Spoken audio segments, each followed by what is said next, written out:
Welcome to யாமா TNPSC classes. நாம பார்த்தீங்கன்னா 2025 குரூப் 4க்காக வந்து பார்த்தீங்கன்னா உங்களுக்கு தமிழும் ஜிகேவும் வந்து நான் கொடுக்குறேன்னு சொல்லி கொடுத்துருக்கேன். ஸோ ஜிகேல வந்து நம்ம பார்த்தீங்கன்னா ஒரு நாள் தமிழ் ஒரு நாள் இப்படிதான் வந்து கிளாஸஸ் வந்து போயிட்டு இருக்கு. நியூ சிலபஸ் வந்து கிளாஸ் இப்படி தான் போயிட்டு இருக்கு. ஸோ டெலகிராம்க்கு லிங்க் வந்து கீழே கொடுத்துருக்கேன். அதில் வந்து ஜாயின் பண்ணிக்கோங்க, சரிங்களா? நம்ம போடக்கூடிய வீடியோ வந்து நீங்கள் மிஸ் பண்ணிட்டாலும் நான் டெலகிராம் வந்து கொடுத்துட்றேன். நீங்கள் கரெக்டாக செக் பண்ணி பார்த்துங்க. இப்போ நம்ம பார்த்தீங்கன்னா ஆல்ரெடி சிந்து சம்மரி தான் ஃபஸ்ட்டு ஸ்டார்ட் பண்ணோம். அதை வந்து ஹோல்ட் பண்ணியிருக்கோம், சரிங்களா? ஃபஸ்ட்டு வீடியோ மட்டும் தான் கொடுத்துருப்பேன், நான் செகண்ட் வீடியோ கொடுக்கல. செகண்ட் வீடியோவை பொறுத்த வரைக்கும் இப்போது நியூ அப்டேட்லாம் வந்திருக்கு. என்னன்னு கேட்டிங்கனாக்கா, நம்ம தமிழ்நாடு முதலமைச்சர் சண்டே 5ஆம் தேதி பார்த்தீங்கன்னாக்கா, அவர் ஜான் மார்ஷல் இருக்கார் இல்லையா, அவருக்கு வந்து சிலை உருவமெல்லாம் வந்து நிறுவியிருக்காங்க. டிவி பார்த்தீங்களான்னு தெரியல, நியூஸ் பார்த்தீங்களான்னு தெரியல. சிந்து சம்மரி நாகரிக ஆய்வு புக்கையும் வந்து வெளியிட்டிருக்காங்க. ஸோ நம்ம அதை கொஞ்சம் பார்த்துட்டு அதுக்கப்புறம் அந்த டாபிக் வந்து கவர் பண்ணிக்கலாம். நல்லா சிந்து சமையலையே ஹோல்ட் பண்ணி வச்சுருங்க, சரிங்களா? அது முடிச்சாச்சு. அது 12th ஃபர்ஸ்ட் யூனிட் முடிச்சிருப்போம். இந்தியாவில் தேசியத்தின் இயக்கம் அப்படின்னு சொல்லி கொடுத்துருப்போம். அதில் வந்து நான் என்ன கொடுத்துருப்பேன்னா, சமூக சமய சீர்திருத்தங்கள் சொல்லி ஒரு டாபிக் இருக்கும். அதை நான் வந்து 10th புக்லையும் 11th புக்லையும் நவீனத்தை நோக்கி டாப்பிக்கும் இருக்கும். அதை சேர்த்தி கொடுக்குறேன்னு சொல்லி சொன்னேன். நான் 10th ஃபஸ்ட்டு கொடுத்துட்றேன், சரிங்களா? 10th வந்து ஃபுல்லாக கொடுத்துட்றேன். ஏன்னா 10th தான் இம்பார்ட்டன்ட். 10th தான் ரொம்ப ரொம்ப இம்பார்ட்டன்ட். 19ஆம் நூற்றாண்டில் சமூக சமய சீர்திருத்த இயக்கங்கள். ஓகேவா? இப்போ நம்ம என்ன பார்த்தோம் அந்த யூனிட்டை பொறுத்த வரைக்கும் ஆங்கிலேயர்கள் கல்வி கொடுத்தாங்க. கல்வி கொடுத்தது மூலியமா பார்த்தீங்கன்னா நம்ம இந்தியர்களும் கல்வி கற்றுக்கிட்ட ஆரம்பிச்சாங்க. அந்த கல்வி கற்றுக்கிட்ட ஒரு சில நம்ம இந்தியர்கள் வந்து பாருங்க, நம்ம இந்தியாவில் இருந்த பழைய பழக்க வழக்கங்கள். இந்த கணவன் வந்து இருந்துட்டானா, நீயும் போய் இறந்துரு அப்படின்னு சொல்லிட்டு மனைவி பிடிச்சி தள்ளி விட்டுறது நெருப்புல. அதுக்கப்புறம் பாருங்க, அப்படி இல்லையா, உனக்கு வந்து திருமணம்லாம் செஞ்சு வைக்க முடியாது, விதவை பெண்களுக்கு வந்து பாருங்க திருமணம்லாம் செஞ்சு வைக்க முடியாது அப்படின்னு இருக்கிறது. பெண் குழந்தை பெண் குழந்தை பிறந்ததும் வந்து பாருங்க கள்ளிப்பால் ஊற்றி கொன்றுவாங்க. அந்த மாதிரி விஷயம் இதெல்லாம் வந்து நிறைய நடந்துருந்துச்சு. பெண்களுக்கு வந்து கல்வியெல்லாம் ஒடுக்கப்பட்டது. குழந்தை திருமணம் சீக்கிரமாகவே பாருங்க ஏஜ் அட்டன் பண்ணியிருக்க மாட்டாங்க. ஒரு 6 வயசு 7 வயசு இருக்கிறத பிடிச்சி கல்யாணம் பண்ணி வச்சிடுறது. ஏஜ் அட்டன் பண்ணாமலே பிடிச்சி கல்யாணம் பண்ணி வச்சிடுறது. விவரம் தெரியாமல் போட்டு கல்யாணம் பண்ணி வச்சிடுறது. அவங்களுக்கு வந்து பாருங்க அது என்னன்னே தெரியாம அந்த பையனும் பொண்ணும் வாழ்ந்துட்டு இருப்பாங்க. திடீர்னு அந்த பையன் இறந்து போயிடுவான். அந்த சின்ன பொண்ணு சின்ன வயசுல பாருங்க விதவை ஆயிடும். ஒரு 13 14 வயசுல பாத்தீங்கன்னா விதவை ஆயிடுச்சுன்னா அந்த பொண்ணுக்கு கடைசி வரைக்குமே வந்து திருமணம் செஞ்சு வைக்க மாட்டாங்க. ஸோ இந்த மாதிரி நிகழ்வெல்லாம் இருந்துச்சு இல்லையா? அதை இந்த கற்றறிந்த அறிஞர்கள் என்ன பண்ணாங்கன்னு கேட்டாக்க, அதெல்லாம் தப்புடா, நல்லா புரிஞ்சுங்கடா, ஒரு உசுறு வந்து பாருங்க இந்த மாதிரிலாம் பண்ணக்கூடாதுடா அப்படின்னு சொல்லி பாருங்க பல போராட்டங்கள் பண்ணுவாங்க. அப்படியேப்பட்ட யூனிட் தான் இந்த 19ஆம் நூற்றாண்டில் சமூக சமய சீர்திருத்தங்கள். 1800 டு 1899 வரைக்கும். இதுதான் 19ஆம் நூற்றாண்டு அப்படின்னு சொல்லி கொடுப்பாங்க. ஸோ இந்த காலகட்டத்தில் என்னெல்லாம் நடந்துச்சு அப்படின்னு சொல்லி கொடுத்தாங்க. இதுல வந்து 2 பிரிவு இருக்கு. ஒன்று என்னன்னு கேட்டீங்கன்னாக்க, ஒன்று சமூக சமயத்தை சீர்திருத்தது, சரிங்களா? இப்போ சொன்னேன் இல்லையா, அந்த குழந்தை திருமணம், சிசு கொலை, இதெல்லாம் வந்து பண்ணக்க எதுக்குறது ஒரு போராட்டம். இன்னொரு போராட்டம் என்னன்னு கேட்டீங்கன்னாக்க, இந்து மதத்தை வந்து முன்னெடுத்து செல்றது. ஆங்கிலேயர் வந்து பண்ணக்க கிறிஸ்டியன்ஸ், அவங்க வந்து கிறிஸ்டியன்ஸ் இங்க வராங்க. இங்க வந்ததை என்ன பண்றாங்கன்னு கேட்டாக்க, கல்வி கொடுத்தாங்கன்னு நம்ம சொன்னோம் இல்லையா, கல்வி கொடுத்தது மூலியமா அவங்க இந்துக்களை வந்து கிறிஸ்டியனா மதம் மாற்றம் செஞ்சாங்க. ஸோ அதுல வந்து பார்த்தீங்கன்னா இந்துக்கள் வந்து அது கம்மியாயிட்டாங்க. ஸோ அந்த இந்து மதம் மட்டும் இல்லாம மற்ற மதத்திலும் வந்து மாறினாங்க இல்லையா, பௌத்த சமயம் இதெல்லாம் இருக்கிறவங்க எல்லாம் மாறினாங்க. ஸோ அதுல இருந்து எப்படி எல்லாம் வெளியே வராங்க அப்படின்னு சொல்லி கொடுத்துருப்பாங்க. அதெல்லாம் வந்து எப்படி இந்த இந்து மதத்தை வந்து முன்னேற்றி போறாங்க அப்படின்னு சொல்லிட்டு வட இந்தியாவிலும் நம்ம தமிழ்நாட்டிலையும் எல்லாமே எப்படி இருந்துச்சு, தென்னிந்தியா ஆல்சோ, அதாவது கேரளாவெல்லாம் சேர்த்தி தான் வந்து கொடுத்துருப்பாங்க. ஸோ இந்த மாதிரி வந்து பண்ணாக்க இதுல இந்த அமைப்பு வந்து இருக்கும். இல்லை 2 பிரிவா பிரிச்சிருப்பாங்கன்னு சொல்லி சொன்னோம் இல்லையா, 2 பிரிவா வந்து பிரிச்சிருப்பாங்க. சீர்திருத்த இயக்கங்களை வந்து 2ஆ பிரிச்சிருப்பாங்க. ஒன்று பிரம்ம சமாஜம், பிரார்த்தனை சமாஜம், அலிகார் இயக்கம். இது 3மே வந்து பண்ணாக்க சீர்திருத்த இயக்கங்கள். பெண்களுக்கு வந்து கல்வி, அதுக்கப்புறம் திருமணம், அதாவது விதவை பெண்களுக்கு திருமணம், விதவை பெண்களை எரிக்கக்கூடாது அப்படின்றதெல்லாம் பார்த்தீங்கன்னா இந்த 3 அமைப்பு வந்து கொடுத்துருப்பாங்க. இதெல்லாம் ஒரு வகை. ஆரிய சமாஜம், சுவாமி தயானந்த சரஸ்வதி, ராமகிருஷ்ண மிஷன் வந்து பார்த்தீங்கன்னாக்க நம்ம விவேகானந்தர், தியோபந்த் இயக்கம், இது வந்து பார்த்தீங்கன்னா முஸ்லீம்களுக்காக வந்து பார்த்தீங்கன்னா இருக்கும். இதெல்லாம் வந்து பார்த்தீங்கன்னா சமய புத்தெழுச்சி இயக்கம். அதான் அந்த அவங்கவுங்க சமயத்தை வந்து முன்னெடுத்துட்டு வராங்க. ஸோ இந்த மாதிரி 2 பிரிவா வந்து பிரிப்பாங்க. இந்த மாதிரி வந்து பார்த்தீங்கன்னா 2 பிரிவா பிரிப்பாங்க. அது மட்டும் இல்லாம நம்ம தமிழ்நாட்டில இல்லாம மற்ற இடத்துல எல்லாம் பார்த்தீங்கன்னா ஒடுக்கப்பட்ட மக்களுக்காக வந்து பார்த்தீங்கன்னா சில முயற்சிகள்லாம் எடுப்பாங்க. ஒன்று பூனேவில் ஜோதிபா பூலே, கேரளாவில் நாராயணகுரு ஐயங்காளி 2 பேருமே கேரளாக்காரங்க. தமிழ்நாட்டில் நம்ம ராமலிங்க அடிகள், அயோத்திதாசர் இவங்கெல்லாம் வந்து எனக்கு கொடுத்துருப்பாங்க இந்த டாப்பிக்கில். இந்த சீர்திருத்த இயக்கங்களை பொறுத்த வரைக்கும் ஃபர்ஸ்ட் எங்கே ஸ்டார்ட் ஆகுதுனாக்கா வங்காளத்தில் தான் ஸ்டார்ட் ஆகுது. வங்காளத்தில் தான் வந்து ஸ்டார்ட் ஆகுது. அதில் யார் அப்படிங்கிறத நம்ம ராஜாராம் மோகன் ராய். ராஜாராம் மோகன் ராய் ரொம்ப ரொம்ப ரொம்ப இம்பார்ட்டன்ட் பர்சன். இவருக்கு வந்து அடைமொழி இல்லாத பேரே கிடையாது. ரொம்ப ரொம்ப அடைமொழி பேர்கள்லாம் இருக்கு இவருக்கு. அப்படி என்னென்ன பேர் இருக்குன்னு பார்த்தீங்கன்னாக்கா இந்து சமயத்தை சீர்திருத்த செம்மல், இந்திய மறுமலர்ச்சியின் தந்தை, இந்தியாவின் விடிவெள்ளி, இந்திய தேசியத்தின் முன்னோடி, இந்தியாவின் புத்துலக சிற்பி அப்படின்லாம் சொல்லி அழைப்பாங்க. ஏன்னு கேட்டா இவர் தான் வந்து பாருங்க இந்த சீர்திருத்த இயக்கத்தை ஃபர்ஸ்ட் ஸ்டார்ட் பண்ணவர் ராஜாராம் மோகன் ராய். ராஜாராம் மோகன் ராய். அதனால இவருக்கு வந்து பாருங்க பல பட்டப்பேர்கள் வந்து கொடுத்துருப்பாங்க. பல பட்டப்பேர்கள் வந்து கொடுத்துருப்பாங்க.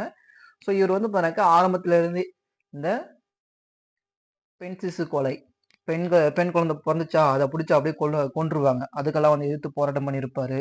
ஸோ அதுக்கு அடுத்ததான் வந்து பார்த்தீங்கன்னாக்கா விதவை பெண்கள் வந்து பார்த்தீங்கன்னாக்கா புருஷன் இறந்துட்டியா நீ அதிலே போய் இறந்துரு அப்படின்னு சொல்லி தான் பார்த்தீங்கன்னா தள்ளி விட்டுருவாங்க. ஸோ இந்த இதுக்கெல்லாம் வந்து இதுக்கெல்லாம் வந்து பார்த்தீங்கன்னா நிறைய போராட்டம் பண்ணியிருப்பாரு. ஏன்னா ராஜாராம் மோகன் ராய். அதனால தான் இவருக்கெல்லாம் இந்த பட்டப்பேர்கள்லாம் வந்து கொடுத்துருப்பாங்க. இவருடைய ஃபர்ஸ்ட் இதே பார்த்தீங்கன்னாக்கா 1795 1795 வங்காளத்துல வந்து பாருங்க இந்த பெண் சிசு கொலை தடை சட்டம் வந்து போட்டிருப்பாங்க. அதுக்கு முக்கிய காரணமும் பாருங்க இவர் ஒரு பர்சனா இருந்திருப்பாரு. ஆனா அதை வந்து உங்களுக்கு கொடுத்துருக்க மாட்டாங்க. சரிங்களா? அவர் தான் ஒரு முக்கிய பர்சனா வந்து இருந்திருப்பாரு. நம்ம ராஜாராம் மோகன் ராய் தான் வந்து கொடுத்துருப்பாங்க. பெண் சிசு கொலை வங்காளத்துல கேன்சல் பண்றதுக்கு இவரு ஒரு பர்சனா இருந்திருப்பாங்க. சரிங்களா? இவர் வந்து பாத்தீங்கன்னாக்கா ராம் மோகன் ராய் மட்டும் தான் இவருடைய பேரு. ராம் மோகன் ராய் மட்டும் தான் இவருடைய பேரு. ராஜா அப்படின்னு சொல்றது பாத்தீங்கன்னாக்கா ஒரு முகலாய அரசு வந்து இவருக்கு வந்து பட்டம் கொடுத்துருப்பாரு. யார் அப்படின்னாக்கா இரண்டாம் அக்பர் அப்படின்னு சொல்லி ஒரு பர்சன் இருப்பாரு. அவர் வந்து பாத்தீங்கன்னா இவருக்கு வந்து பட்டம் கொடுத்துருப்பாங்க. 1806 to 1835 வரைக்கும் பாத்தீங்கன்னா இவர் முகலாய அரசராக இருந்திருப்பாரு. இரண்டாம் அக்பர்ன்றவர். ஸோ அவர் தான் இவருக்கு வந்து இந்த மாதிரி பட்டம் கொடுத்துருப்பாரு. ராஜா அப்படின்னு சொல்லி அழைச்சிருப்பாரு. ராஜான்னு சொல்லி பட்டம் கொடுத்துருப்பாரு. அதெல்லாம் இவருடைய முழு பேர் வந்து ராஜா ராம் மோகன் ராய் அப்படின்னு சொல்லி பேர் வந்து மாறி இருக்கும். இவர் பிறந்தது வந்து பாத்தீங்கன்னா 1772 வந்து வங்காளத்துல வந்து பிறந்திருப்பாரு. இவர் என்ன பண்ணாருன்னா தன்னுடைய 15 வயசுலேயே பார்த்தீங்கன்னாக்கா உருவ வழிபாடு மறைநூல்களின் கருத்துக்கள் எதிரானது மாறானது அப்படின்னு சொல்லி பார்த்தீங்கன்னாக்கா வங்க மொழியில வந்து ஒரு புத்தகம் எழுதி வெளியிட்டிருப்பாரு. உருவ வழிபாடு மறைநூல் கருத்துக்கு எதிரானது மாறானது அப்படின்னு சொல்லிட்டு எழுதியிருப்பாரு. அதாவது கடவுள் இருக்காரு, அவருக்கு வந்து உருவமெல்லாம் கிடையாது, நீங்க உருவத்தெல்லாம் வணங்காதீங்க, பொருளற்ற சடங்கு வச்சு அவருக்கு பூஜை பண்ணாதீங்கப்பா அப்படின்னு சொல்லி பார்த்தீங்கன்னா அந்த நூலை வந்து எழுதி வச்சிருப்பாரு.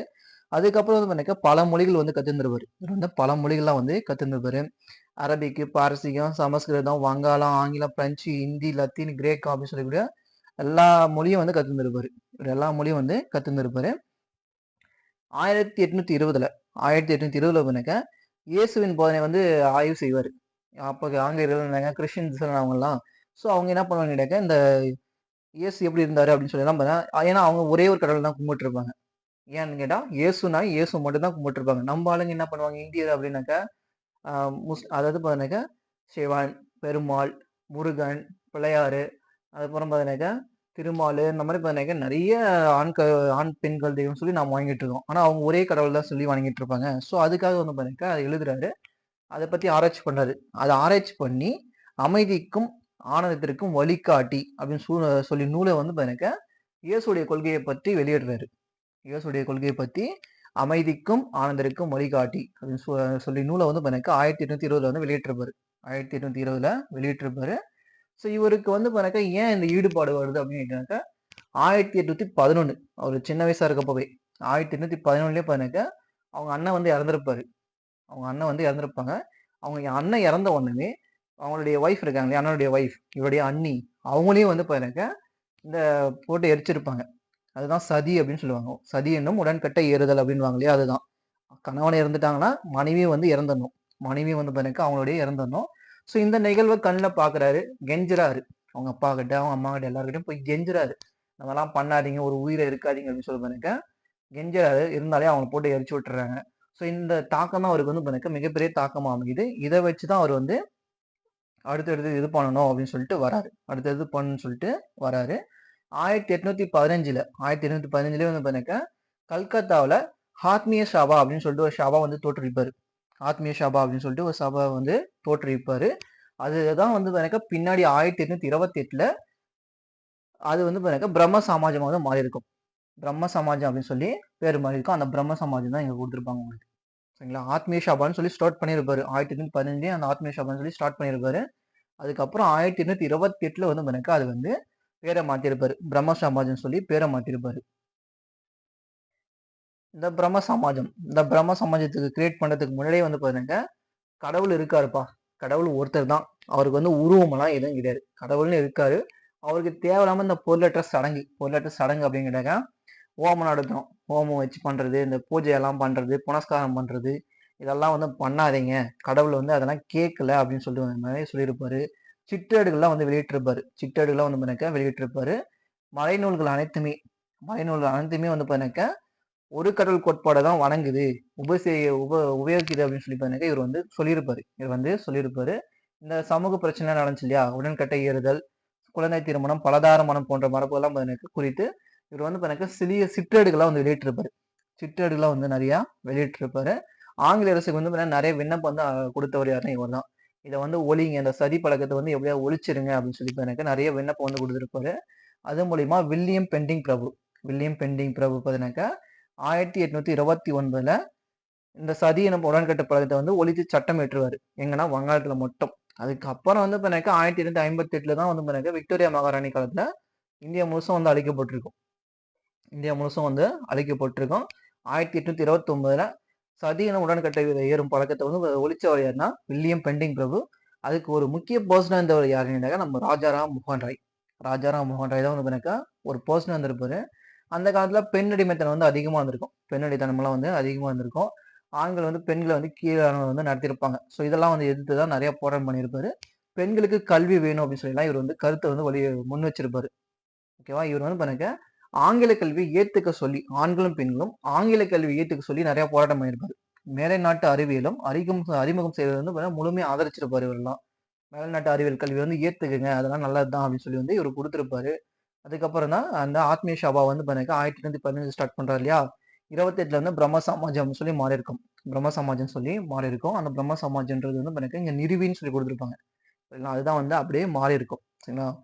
பிரம்ம சமாஜம் சொல்லி மாறி இருக்கும்.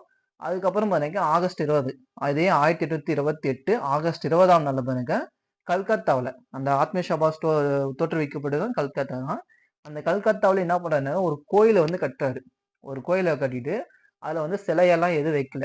மூலஸ்தானத்துல வந்து பாருங்க சிலையெல்லாம் எதுவும் வைக்காம ஒரு போர்டெல்லாம் வைக்கிறாரு. இங்க வரீங்களா, அமைதியா சாமி கும்பிட்டு போங்க, எந்த சடங்கும் செய்யாதீங்க, கற்பூரம் எல்லாம் எதுவுமே ஏத்தாதீங்க, மற்ற கேஸ்ட் எல்லாம் இருக்கு இல்லையா, மற்ற ஜாதிகளை பற்றி எதுவுமே வந்து பேசாதீங்க, மற்ற மதத்தை வந்து எதுவுமே வந்து இழிவுபடுத்தி இங்க பேசாதீங்க, அமைதியா தியானம் பண்ணிட்டு போங்கப்பா அப்படின்னு சொல்லிட்டு எனக்கு அந்த போர்டில் வந்து எழுதி வச்சிருப்பாரு. அந்த போர்டில் வந்து எனக்கு எழுதி வச்சிருப்பாரு. ஸோ இந்த மாதிரி இதெல்லாம் பண்ணியிருப்பாரு நம்ம ராஜாராம் மோகன் ராய். டேட் வந்து எனக்கு இந்த இது சொன்னேன் இல்லையா, சதியினும் உடன்கட்டை பழக்கம் 1829 டிசம்பர் 4 டிசம்பர் 4ஆம் தேதி வந்து எனக்கு அந்த சட்டம் வந்து இட்டிருப்பாங்க. டிசம்பர் 4ஆம் தேதி தான் அந்த சட்டம் வந்து இட்டிருப்பாங்க. ஸோ அதுக்கெல்லாம் ஒரு முக்கிய பர்சன் இருந்தவர் யாருங்கிட்ட தான் நம்ம ராஜாராம் மோகன் ராய். அந்த விக்டோரியா மகாராணி சொன்னோம் இல்லையா, 1858 சொல்லிட்டேன். 1861 தான் எனக்கு விக்டோரியா மகாராணி ஃபுல்லாவே வந்து எனக்கு கேன்சல் பண்ணியிருப்பாங்க.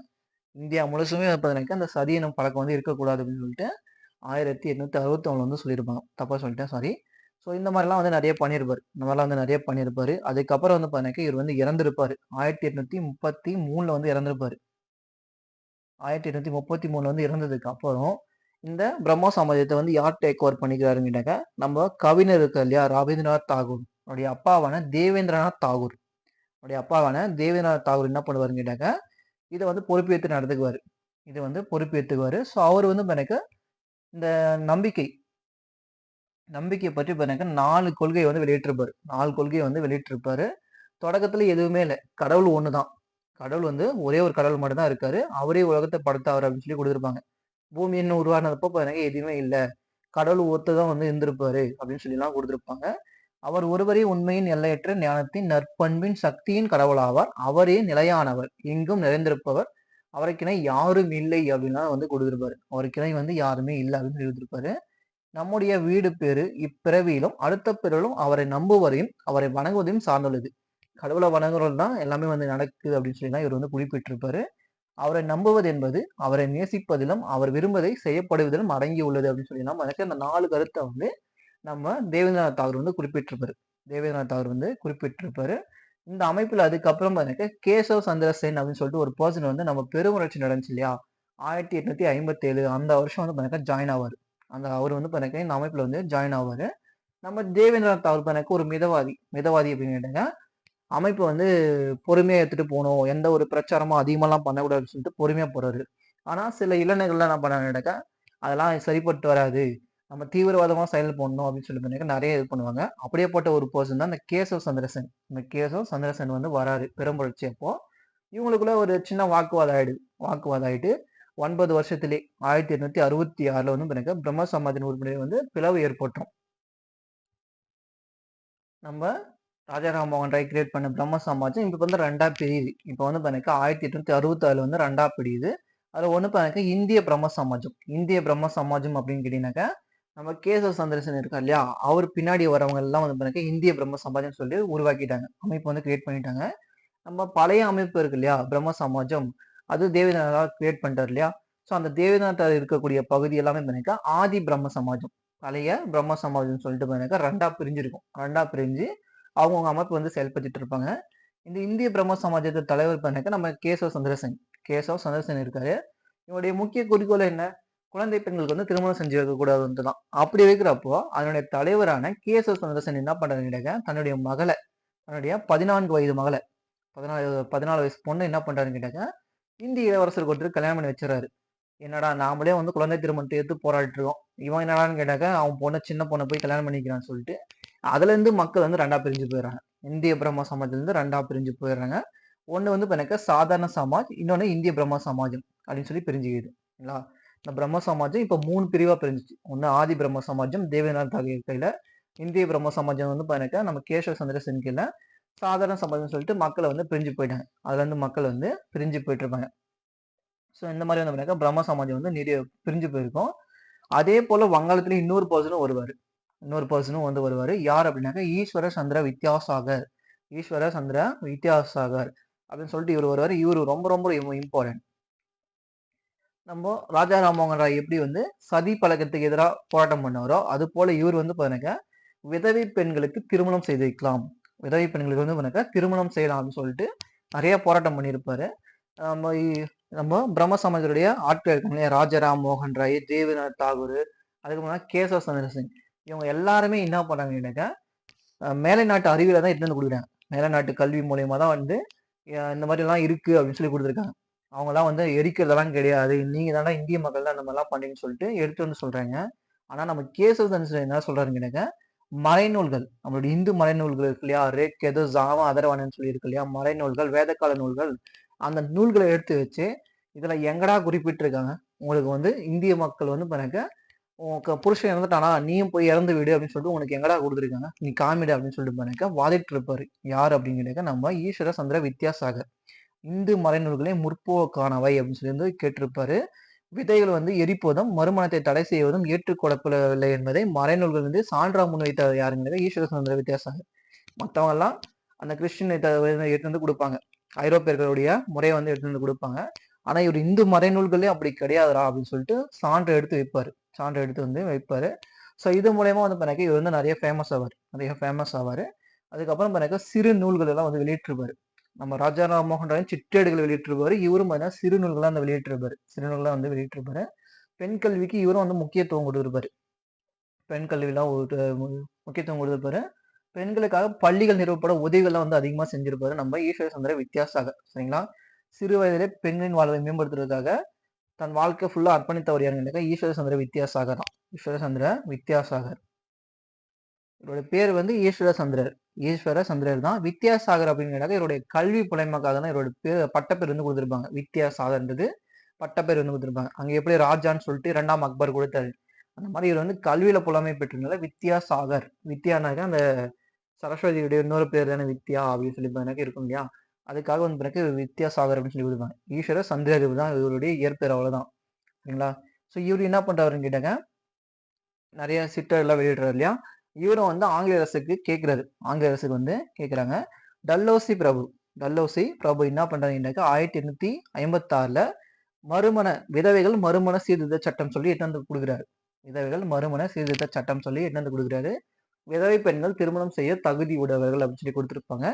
அவரு பேஸ் பண்ணி தான் வந்து பாத்தீங்கன்னாக்கா 1860ல குழந்தைகளுக்கு பெண் குழந்தைகளுக்கு குறிப்பிட்ட வயசு தான் திருமணம் செய்யணும் அப்படின்னு சொல்லிட்டு ஒரு சட்டம் இடுறாங்க. சட்டம் இடுறாங்க. ஃபர்ஸ்ட் திருமண வயது சட்டம் பாத்தீங்கன்னாக்கா 12ன்னு நிர்ணயிப்பாங்க. சாரி, வயது பாத்தீங்கன்னாக்கா 10 அப்படின்னு சொல்லி நிர்ணயிப்பாங்க. 10 அப்படின்னு சொல்லி நிர்ணயிப்பாங்க. அதுக்கு முக்கிய காரணமா இருந்து யாருங்க? ஈஸ்வர சந்திர வித்யாசாகர் தான். சரிங்களா? அவர் மூலியமா தான் பெண்களுக்கு வந்து அந்த திருமண வயது சட்டம் ஃபர்ஸ்ட் எண்ணிடுவாங்க. 1860ல 10 வயசு எண்ணிடுவாங்க. அதுக்கப்புறம் 1925ல 1891ல 1891ல பாத்தீங்கன்னா 12ஆ மாத்துவாங்க. 1891ல 12ஆவும் 1825ல 13ஆவும் வந்து உயர்த்தப்பட்டிருக்கும். சரிங்களா? உயர்த்தப்பட்டிருக்கும். ஆனா இது வந்து பாத்தீங்கன்னா யாரும் வந்து அவ்வளவும் ஃபாலோ பண்ண கிடையாது. சும்மாவே இது பண்ணிட்டு இருப்பாங்க. ஏன் ரீசெண்டா இப்போ இப்போ இல்ல குறிப்பிட்ட ஒரு 60 வருஷம் அந்த மாதிரினா கூட சரிங்களா? 60 வருஷம் சுதந்திரத்துக்கு அப்புறம் கூட அதே மாதிரி தான் நடந்துச்சு. சுதந்திரத்துக்கு அப்புறம் பாத்தீங்க அதே மாதிரி தான் வந்து பண்ணிட்டு இருந்தாங்க. அது வரைக்கும் யாருமே வந்து ஏத்துக்கவே இல்ல. அதுக்கப்புறம் தான் 1829ல சாரதா சட்டம்னு சொல்லிட்டு ஒரு சட்டம் நிறுவாங்க. திருமண ஒப்புதல் கமிட்டி அப்படின்ட்டு 1929ல நிறுவாங்க. அதுக்கப்புறம் தான் ஒரு சிலர்லாம் ஃபாலோ பண்ண ஆரம்பிச்சிருப்பாங்க. ஒரு சிலர்லாம் வந்து ஃபாலோ பண்ண ஆரம்பிச்சிருப்பாங்க. ஸோ இவர் வந்து பாருங்க நம்ம வித்யாசாகருக்கு என்ன பேர் கொடுத்துருப்பாங்க கேட்டாங்க, நவீன வங்காள உரைநடையின் முன்னோடி. இந்த மாதிரி இதுக்கெல்லாம் கொடுத்தாரு இல்லையா? அதனால இவருக்கு பேர் வந்து பாருங்க நவீன வங்காள உரைநடையின் முன்னோடி என்று அழைக்கப்படுவது யாருன்னா ஈஸ்வர சந்திர வித்யாசாகர். அவர் செஞ்ச இந்த அரும்பணிக்காக வந்து அவருக்கு இந்த மாதிரி பட்டப்பேர் வந்து கொடுத்துருப்பாங்க. அடுத்ததா பாத்தீங்கன்னாக்கா பிரார்த்தனை சமாஜம். பிரார்த்தனை சமாஜம். பிரார்த்தனை சமாஜம் மகாராஷ்டிராவில் வந்து கிரியேட் ஆகுது. சரிங்களா? மகாராஷ்டிராவில் வந்து கிரியேட் ஆகும். அந்த பிரம்ம சமாஜமும் ஈஸ்வர சந்திர வித்யாசாகர் 2 பேருமே வங்காளத்தை சேர்ந்தவங்க. அவங்கலாம் வங்காளத்தை சேர்ந்தவங்க. இது மட்டும் மகாராஷ்டிராவில் வந்து கிரியேட் ஆகும். மகாராஷ்டிராவில் வந்து கிரியேட் ஆகும். பிரார்த்தனை சமாஜம் 1867ல வந்து நிறுவப்பட்டிருக்கு இந்த அமைப்பு. இதை நிறுவியர் யாருன்னு கேட்டாக்க ஆத்மாராம் பாண்டுரங். ஆத்மாராம் பாண்டுரங். ஆத்மாராம் பாண்டுரங் இவர் தான் வந்து கிரியேட் பண்ணியிருப்பாரு. சரிங்களா? இதுல வந்து 2 உறுப்பினர்கள் வந்து இருப்பாங்க. ஒருத்தர் யார் அப்படின்னாக்கா ஆர்சி பண்டர்கர், இன்னொரு பண்ணாக்கா எம்ஜி ரானடே. நீதிபதி மகாதேவ் கோவிந்த ரானடேன்னு சொல்லுவாங்க. அவருடைய இன்னொரு பேர் வந்து எம்ஜி ரானடேன்னு சொல்லி ஷார்ட் ஃபார்ம்ல சொல்லலாம். இவங்க 2 பேரும் என்ன பண்ணாங்கன்னாக்கா இந்த ஜாதி மறுப்பு இருக்கு இல்லையா? ஜாதி மறுப்பு, சமபந்தி, உயர் ஜாதிக்காரன் மேலேயும் கீழ் ஜாதிக்காரன் கீழே உட்காந்து சாப்பிட்ற மாதிரி அந்த இதெல்லாம் இருக்கும். அதெல்லாம் சமபந்தின்றதை இருந்திருப்பாங்க. சாதி மறுப்பு திருமணங்கள். சாதி மறுப்பு திருமணங்கள் வந்து பிறகு கிட்ட வந்து கொடுத்துருப்பாங்க. விதவை மறுமணம், பெண்கள் மற்றும் ஒடுக்கப்பட்ட மக்களின் முன்னேற்றம் போன்ற நடவடிக்கைகள் வந்து பிறகு தங்க வாழ்க்கையை வந்து அர்ப்பணிச்சிருப்பாங்க. அர்ப்பணிச்சிருப்பாங்க இவங்கெல்லாம். ஸோ நம்ம எம்ஜி ரானடே இருக்கா இல்லையா? அவர் வந்து பிறகு 3 அமைப்பு வந்து கிரியேட் பண்ணியிருப்பாரு. ஒன்று வந்து பிறகு விதவை மறுமண சங்கம் 1861. 1861ல வந்து பிறகு விதவை மறுமண சங்கமும், பூனா சர்வஜனிக் சபா 1870லையும், தக்கான கல்விக் கழகம் 1884ல இந்த 3 அமைப்பு வந்து நிறுவியிருப்பாரு நம்ம எம்ஜி ரானடே. எம்ஜி ரானடே வந்து நிறுவியிருப்பாரு. ஸோ இவங்களை பொறுத்த வரைக்கும் இங்க 10th புக்ல என்ன இருக்கும் நான் அதை மட்டும் சொல்றேன். +2 புக்ல வந்து பாத்தீங்கன்னா அதிகமாக கொடுத்துருக்காங்க. ஏன்னு கேட்டா இவங்க வந்து பாத்தீங்கன்னா யாருக்கு ஹெல்ப் பண்ணியிருப்பாங்க அப்படின்னு கேட்டீங்கன்னாக்கா பண்டிதா ரமாபாய் இருக்காங்க இல்லையா? அவங்களுக்கு வந்து ஹெல்ப் பண்ணியிருப்பாங்க. இவங்க 2 பேர் தான் வந்து ஹெல்ப் பண்ணி அவங்களுக்கு வந்து அந்த காலேஜ் யூனிவர்சிட்டிலாம் ஓப்பன் பண்ணுறதுக்கு வந்து ஹெல்ப் பண்ணியிருப்பாங்க. ஸோ இதை வந்து நம்ம 11th புக்ல வந்து பார்க்கலாம். சரிங்களா? இவங்களை பற்றி மேலும் நம்ம 11th புக்ல வந்து பார்க்கலாம். இப்போ வந்து பாருங்க அவ்வளோதான். இதை பொறுத்த வரைக்கும் சீர்திருத்த இயக்கங்கள். நான் 3 சீர்திருத்த இயக்கங்கள் சொல்லி சொன்னேன் இல்லையா? 3 வந்து பாருங்க சீர்திருத்த இயக்கங்கள். இதில் வந்து பாருங்க அடுத்தது வரக்கூடியது வந்து பாருங்க நம்ம இன்னும் ஒன்று இருக்கு சீர்திருத்த இயக்கத்துல. அலிகார் இயக்கம் வந்து இருக்கு. அலிகார் இயக்கம் வந்து இருக்கு. அதை முஸ்லிம்கள் சொல்லி தனியாக கொடுத்துருப்பாங்க. அந்த பாட்டில் அப்படி பார்த்துக்கலாம். இப்போ வந்து இந்திய புத்துணர்ச்சி இயக்கம். இந்து புத்துணர்ச்சி இயக்கம். நிறைய பேர் வந்து பாருங்க இந்து மதத்துல இருந்து கிறிஸ்டினாவும் முஸ்லீமாவும் மாறி இருப்பாங்க. ஸோ அதுக்காக வந்து பாருங்க அதை மீட்டெடுக்கணும், இந்து மதத்தை வந்து மீட்டெடுக்கணும்னு சொல்லிட்டு உருவாக்கக்கூடிய அமைப்பு தான் வந்து பாருங்க ஆரிய சமாஜம். ஆரிய சமாஜம் 1875. 1875ல வந்து பஞ்சாப்ல வந்து கிரியேட் பண்ணுவாங்க. பஞ்சாப்ல வந்து கிரியேட் பண்ணுவாங்க. யார் கிரியேட் பண்ணது அப்படின்னா சுவாமி தயானந்த சரஸ்வதி. இதுல ஆரியா என்பது வந்து பாத்தீங்கன்னா சமஸ்கிருத சொல்லின் பொருள்.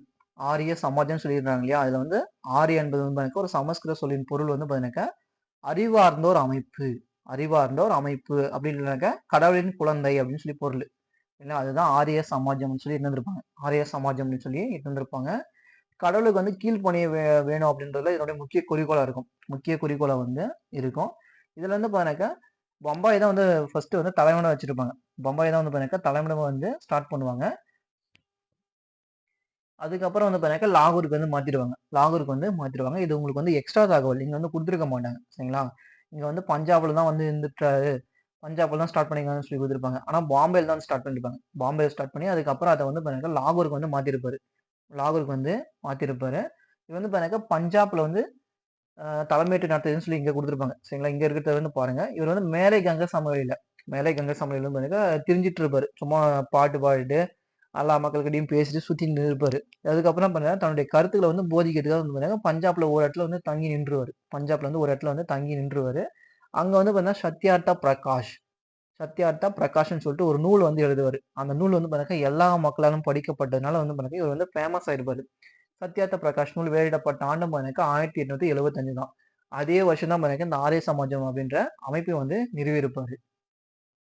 இவரும் வந்து பாருங்க குழந்தை திருமணம், விதவை மரணத்துக்கு எதிர்ப்பு இதெல்லாம் வந்து பாருங்க அயல்நாட்டுக்கு அதாவது வெளிநாட்டுக்கு போனா தீட்டு அப்படின்றதெல்லாம் ஒரு அந்த காலத்துல ஒரு பொருளியா இருந்திருக்கும். அந்த பொருளெல்லாம் எதிர்த்து வந்து பாருங்க இவரு வந்து நிறைய போராட்டம் பண்ணியிருப்பாரு. நம்ம முன்ன யூனிட்ல அதாவது 12th ஃபர்ஸ்ட் யூனிட் பார்த்தோம் இல்லையா? இந்தியா இந்தியருக்கே அப்படின்னு சொல்லிட்டு இந்தியா அதாவது சுயராஜ்யம் என்ற இத வந்து பாருங்க நம்ம திலகர் வந்து ஸ்டார்ட் பண்ணாருன்னு சொல்லி பார்த்திருப்போம். திலகர் வந்து ஸ்டார்ட் பண்ணாருன்னு சொல்லி பார்த்திருப்போம். 1897ல. அதுக்கு முன்னோடியா இருந்தவர் யாருன்னு கேட்டாக்க இந்த நம்ம சுவாமி தயானந்த சரஸ்வதி தான். ஏன்னு கேட்டா, அவர் தான் வந்து பாருங்க, இந்தியா இந்தியருக்கே அப்படின்னு சொல்லி ஃபர்ஸ்ட் முழக்கத்த வெளியிட்டிருப்பாரு. இந்தியா இந்தியருக்கே அப்படின்னு சொல்லி ஃபர்ஸ்ட் முழக்கத்த வெளியிட்டவர் யாருன்னு கேட்டாக்க, நம்ம சுவாமி தயானந்த சரஸ்வதி தான். அவர் தான் வந்து வெளியிட்டிருப்பாரு. ஸோ இவர் என்ன பண்ணுவாருன்னு கேட்டாக்க, இந்து மறைநூல்களை எடுத்து படிங்கப்பா. இந்து மறைநூல்கள்ல இதெல்லாம் நம்ம சாரி வித்யாசாகர் சொன்னார் இல்லையா? ஈஸ்வர சந்திர வித்யாசாகர் சொன்னார் இல்லையா? மறைநூல்கள் தான் சான்று அப்படின்னு சொல்லி எடுத்து காமிச்சார் இல்லையா? அதே போல இவரு என்ன பண்ணுவாங்கன்னா, மறைநூல்களை எடுத்து வச்சு, நம்மள வந்து பாத்தீங்கன்னாக்கா, குழந்தை திருமணத்த வந்து தடை செய்யல. பலதார மணத்த குடுக்கல. விதவை பெண்களுக்கு வந்து பாத்தீங்கன்னா, திருமணம் செய்து தடைன்னு சொல்லி சொல்லல. வெளிநாட்டுக்கு போனா தீட்டுன்னு சொல்லி சொல்லல அப்படின்னு சொல்லி பாத்தீங்கன்னா, இவரும் மறைநூல்களை எடுத்து வச்சு காமிக்கிறாரு. மறைநூல்களை எடுத்து வந்து காமிக்கிறாரு. இவரும் வந்து பாத்தீங்கன்னாக்கா, ஒரு கடவுள் வழிபாடுன்றதை எடுத்து வராரு. ஒரு கடவுள் வழிபாடுன்னு தான் சொல்லிட்டு இருக்காரு. உருவ வழிபாட்டை நிராகரிக்கிறாரு. சமய சார கொள்கைகளை வந்து பாத்தீங்கன்னா நிராகரிக்கிறாரு. இவரும் வந்து பாத்தீங்கன்னா நிராகரிக்கிறாரு. ஆனா இருந்தாலும் கடவுள் வந்து பாருங்க இருக்கிறார். கடவுள் இருக்கிறாரு. நீங்க இந்து மதத்திலே இருங்க அப்படின்னு சொல்லிட்டு சொல்லியிருப்பாரு. இந்து மதத்துல இருந்து கிறிஸ்டினாவும் முஸ்லீமா மாறினது வந்து பாருங்க வேதங்களுக்கு திரும்பிச் செல். வேதங்களுக்கு திரும்பிச் செல் அப்படின்னு சொல்லி கொடுத்திருப்பாரு. இந்த மதம் மாற்றம்ன்றது எதுக்காக நடந்துச்சு? இந்த மதத்துல வந்து பாருங்க இதெல்லாம் நடக்குது. விதவை பெண்கள் வந்து எரிக்கணும்னு சொல்லி சொல்றாங்க. அப்படின்றதுக்காக தான் அவங்க வந்து கிறிஸ்டின்ஸா மாத்துனாங்க. முலையர்களை வந்து மாத்துனாங்க. முஸ்லிம்ஸா வந்து மாத்துனாங்க. சரிங்களா? ஸோ அதெல்லாம் இல்ல. அதெல்லாம் நீங்க மறைநூல்களே வந்து பாருங்க. வேதங்களை நோக்கி செல். வேதங்களுக்கு திரும்பி செல். அந்த வேத புக்ல எதுவுமே கிடையாது அப்படின்னு சொல்லி சொல்லியிருப்பாரு. அது மட்டும் இல்லாம அவங்க மத மாற்றம் செஞ்சாங்க இல்லையா? அவங்க வந்து பாத்தீங்கன்னா மீண்டும் இந்துக்களாக மாத்துறது பாத்தீங்கன்னாக்கா சுத்தி இயக்கம் அப்படின்னு சொல்லிட்டு ஒரு இயக்கத்தை வந்து ஸ்டார்ட் பண்ணுவாரு. சமய சுத்திகரிப்பு சடங்கெல்லாம் வந்து ஸ்டார்ட் பண்ணுவாரு. யார் அப்படின்னாக்கா சாரி நம்ம சுவாமி தயானந்த சரஸ்வதி இதெல்லாம் வந்து பண்ணுவாரு. ஸோ இவங்க வந்து பாருங்க பல கல்லூரிகள், ஸ்கூல்ஸ் எல்லாம் வந்து ஸ்டார்ட் பண்ணுவாங்க. இவங்கெல்லாம் வந்து பாருங்க மக்களுக்காக நிறைய ஸ்கூல்ஸ் எல்லாம் வந்து ஸ்டார்ட் பண்ணுவாங்க. யாருன்னு கேட்டாங்க நம்ம சுவாமி தயானந்த சரஸ்வதி இருக்கக்கூடிய ஆரிய சமாஜம் வந்து ஸ்டார்ட் பண்ணியிருப்பாங்க. ஸோ இவங்களும் வந்து பாத்தீங்கன்னா நிறைய ஒரு இம்பார்ட்டன்ட் பர்சன் தான் இருப்பாங்க. நிறைய இம்பார்ட்டன்ட் பர்சன் தான் வந்து இருப்பாங்க. அடுத்தது ராமகிருஷ்ணா பரமஹம்சர். அதே போல வந்து நம்ம சுவாமி தயானந்த சரஸ்வதி ஆங்கில வேத பள்ளி கல்லூரிகள் அப்படின்னு சொல்லிட்டு ஸ்டார்ட் பண்ணியிருப்பாங்க இல்லையா? இன்ன வரைக்குமே வேதா ஸ்கூல்ஸ்ன்ட்டு ஒரு சில இதெல்லாம் இருக்கு பார்த்துருக்கீங்களா? இப்போ ரீசெண்டா இந்த இதுல கூட இருக்கு. எங்க ஊர்ல கூட ஒரு இடத்துல இருக்கு. வேதா ஸ்கூல் அப்படின்னு சொல்லி இருக்கு. இந்த மாதிரி பார்த்தீங்கன்னாக்கா அவங்களுடைய அமைப்புகள் வந்து இன்னமும் இருந்துட்டு தான் இருக்கு. அடுத்தது பார்த்தீங்கன்னாக்கா ராமகிருஷ்ண பரமஹம்சர். இவர் யார் அப்படின்னு கேட்டீங்கன்னாக்கா ஒரு அர்ச்சகர். கல்கத்தால ஒரு கோயில் ஒண்ணு இருக்கும். தட்சிணேஸ்வரம்னு சொல்லிட்டு ஊரை சேர்ந்தவர் தான் இவரு. ஸோ அங்க என்ன பண்ணுவாங்கன்னாக்கா ஒரு காளி கோயில் வந்து இருக்கும். அந்த காளி கோயில் வந்து பார்த்தீங்கன்னாக்கா அர்ச்சகரா இருந்திருப்பாரு. பூஜை செஞ்சுட்டு அப்படியே மனமுருகி பாடிட்டு மக்களுடைய குறைகள்லாம் வந்து தீர்த்துட்டு இருக்கிறது தான் இவரு. யாரு அப்படின்னா ராமகிருஷ்ணா பரமஹம்சர். இவரு என்ன பண்ணுவாருன்னு கேட்டாங்க, அந்த இந்து மதம் தானே காளி கோயில்ன்றது இந்து மதம். ஸோ அதை பத்தி பெருமையா பேசிட்டு இருப்பாரு. ஜீவன் என்பதே சிவன் அப்படின்னு சொல்லியிருப்பாரு. ஜீவன் அப்படின்னா உயிர். உயிர் என்பதே வந்து பார்த்தீங்கன்னா சிவன். எல்லா உயிர்களையும் சிவன் வந்து வாழ்றாருப்பா அப்படின்னு சொல்லி வந்து சொல்லி கொடுத்துருப்பாரு. யார் அப்படின்னாக்கா ராமகிருஷ்ணா பரமஹம்சர் சொல்லி கொடுத்துட்டு இருப்பாரு. ஸோ இவர் வந்து பாருங்க இறந்துருவாரு. இவர் இறந்ததுக்கு அப்புறம் பாருங்க இவர் பேர்ல வந்து அமைப்பு வந்து ஸ்டார்ட் பண்ணுவாங்க. இந்த அமைப்பு வந்து ஸ்டார்ட் பண்ணதுக்கு ஒரு முக்கிய இது என்னன்னு கேட்டீங்கன்னாக்கா பிரம்ம சமாஜம் இருக்கு இல்லையா? நம்ம ஃபர்ஸ்ட் பார்த்தோமே பிரம்ம சமாஜம். நம்ம ராஜாராம் மோகன் ராய் அவங்க எப்படி கருத்துக்கள்லாம் வெளியிட்டு மக்களை வந்து எல்லாரையும் தம் பால் ஈர்த்தாரோ அதே போல பாருங்க ராமகிருஷ்ணா மிஷனும் வந்து பாருங்க பிரம்ம சமாஜத்துடைய கருத்துக்கள் எல்லாத்தையும் வெளியிட்டு மக்களை வந்து தன்பால் ஈர்த்திருக்கும். எல்லாமே வந்து பாருங்க எல்லாரும் வந்து சேர்ந்திருப்பாங்க. 1886 தான் பாருங்க ராமகிருஷ்ண பரமஹம்சர் வந்து இறந்திருப்பாரு. ராமகிருஷ்ண பரமஹம்சர் வந்து இறந்திருப்பாரு. அதுக்கப்புறம் பாருங்க சுவாமி தயானந்த சரஸ்வதி, நரேந்திர தத் அவருடைய இயற்பெயர் வந்து பாருங்க நரேந்திர தத். சுவாமி விவேகானந்தர் என்ன பண்ணுவாருன்னா இந்த அமைப்பு வந்து கிரியேட் பண்ணுவாரு. ராமகிருஷ்ண மிஷன் அப்படின்னு சொல்லிட்டு ஸ்டார்ட் பண்ணுவாரு. அவர் என்ன பண்ணுவாங்க கிறிஸ்துவனுடைய பள்ளிகள் இருக்கு இல்லையா, அதை மேம்படுத்தி எடுத்துட்டு வந்து இந்த அமைப்பு வந்து மெயின்டைன் பண்ணுவார். கிறிஸ்துவ ஃபாலோ பண்ணி தான் வந்து பண்ணிக்க இந்த ராமகிருஷ்ண மிஷன் வந்து எடுத்துட்டு போவாங்க. இந்த ராமகிருஷ்ண மிஷனும் இன்ன வரைக்கும் இருக்கு. இன்ன வரைக்குமே இருக்கு. எங்க ஊருக்கு எங்க டிஸ்ட்ரிக்ட்ல ஒரு தாலுக்கால இருக்கு. நான் பார்த்துருக்கேன். ஒரு தாலுக்கால வந்து பார்த்துருக்கேன். ராமகிருஷ்ணா மடம் சொல்லி இருக்கு. அவங்க இந்த சின்ன குழந்தைங்களுக்கு வந்து பண்ண அதாவது ஸ்கூல் படிக்கிற பசங்களுக்கு புக்ஸு, நோட்ஸு, ட்ரெஸ் இல்லாதவங்களுக்குலாம் வந்து பண்ணிக்க குடுக்குறாங்க. ஹெல்ப் பண்றாங்க. அத பார்த்துருக்கேன். என் ஃப்ரெண்ட்ஸ் எல்லாம் கூட சொல்லியிருக்கானுங்க. இன்னும் போய் பார்த்ததில்ல. மடமெல்லாம் இருக்கு. அந்த மாரி பார்த்தீங்கன்னாக்கா, அப்பத்துலேருந்தே இன்ன வரைக்குமே அவங்க வந்து செஞ்சுட்டு தான் இருக்காங்க. சரிங்களா? சமய செயல்பாடு மட்டும் இல்லாம தனது பணியை நிறுத்திக் கொள்ளல, மக்களுக்கு கல்வி அறிவு வழங்குவது, மருத்துவ உதவி, ஆமா மெடிக்கல் இதெல்லாம் கூட தராங்க. இயற்கை சீற்றங்களின் போது நிவாரண பணிகள் மேற்கொள்வது, எல்லா விஷயமும் இன்ன வரைக்கும் குடுத்துட்டு தான் இருக்காங்க. சரிங்களா? இன்ன வரைக்குமே அவங்க வந்து குடுத்துட்டு தான் இருக்காங்க. நரேந்திர தத்தா.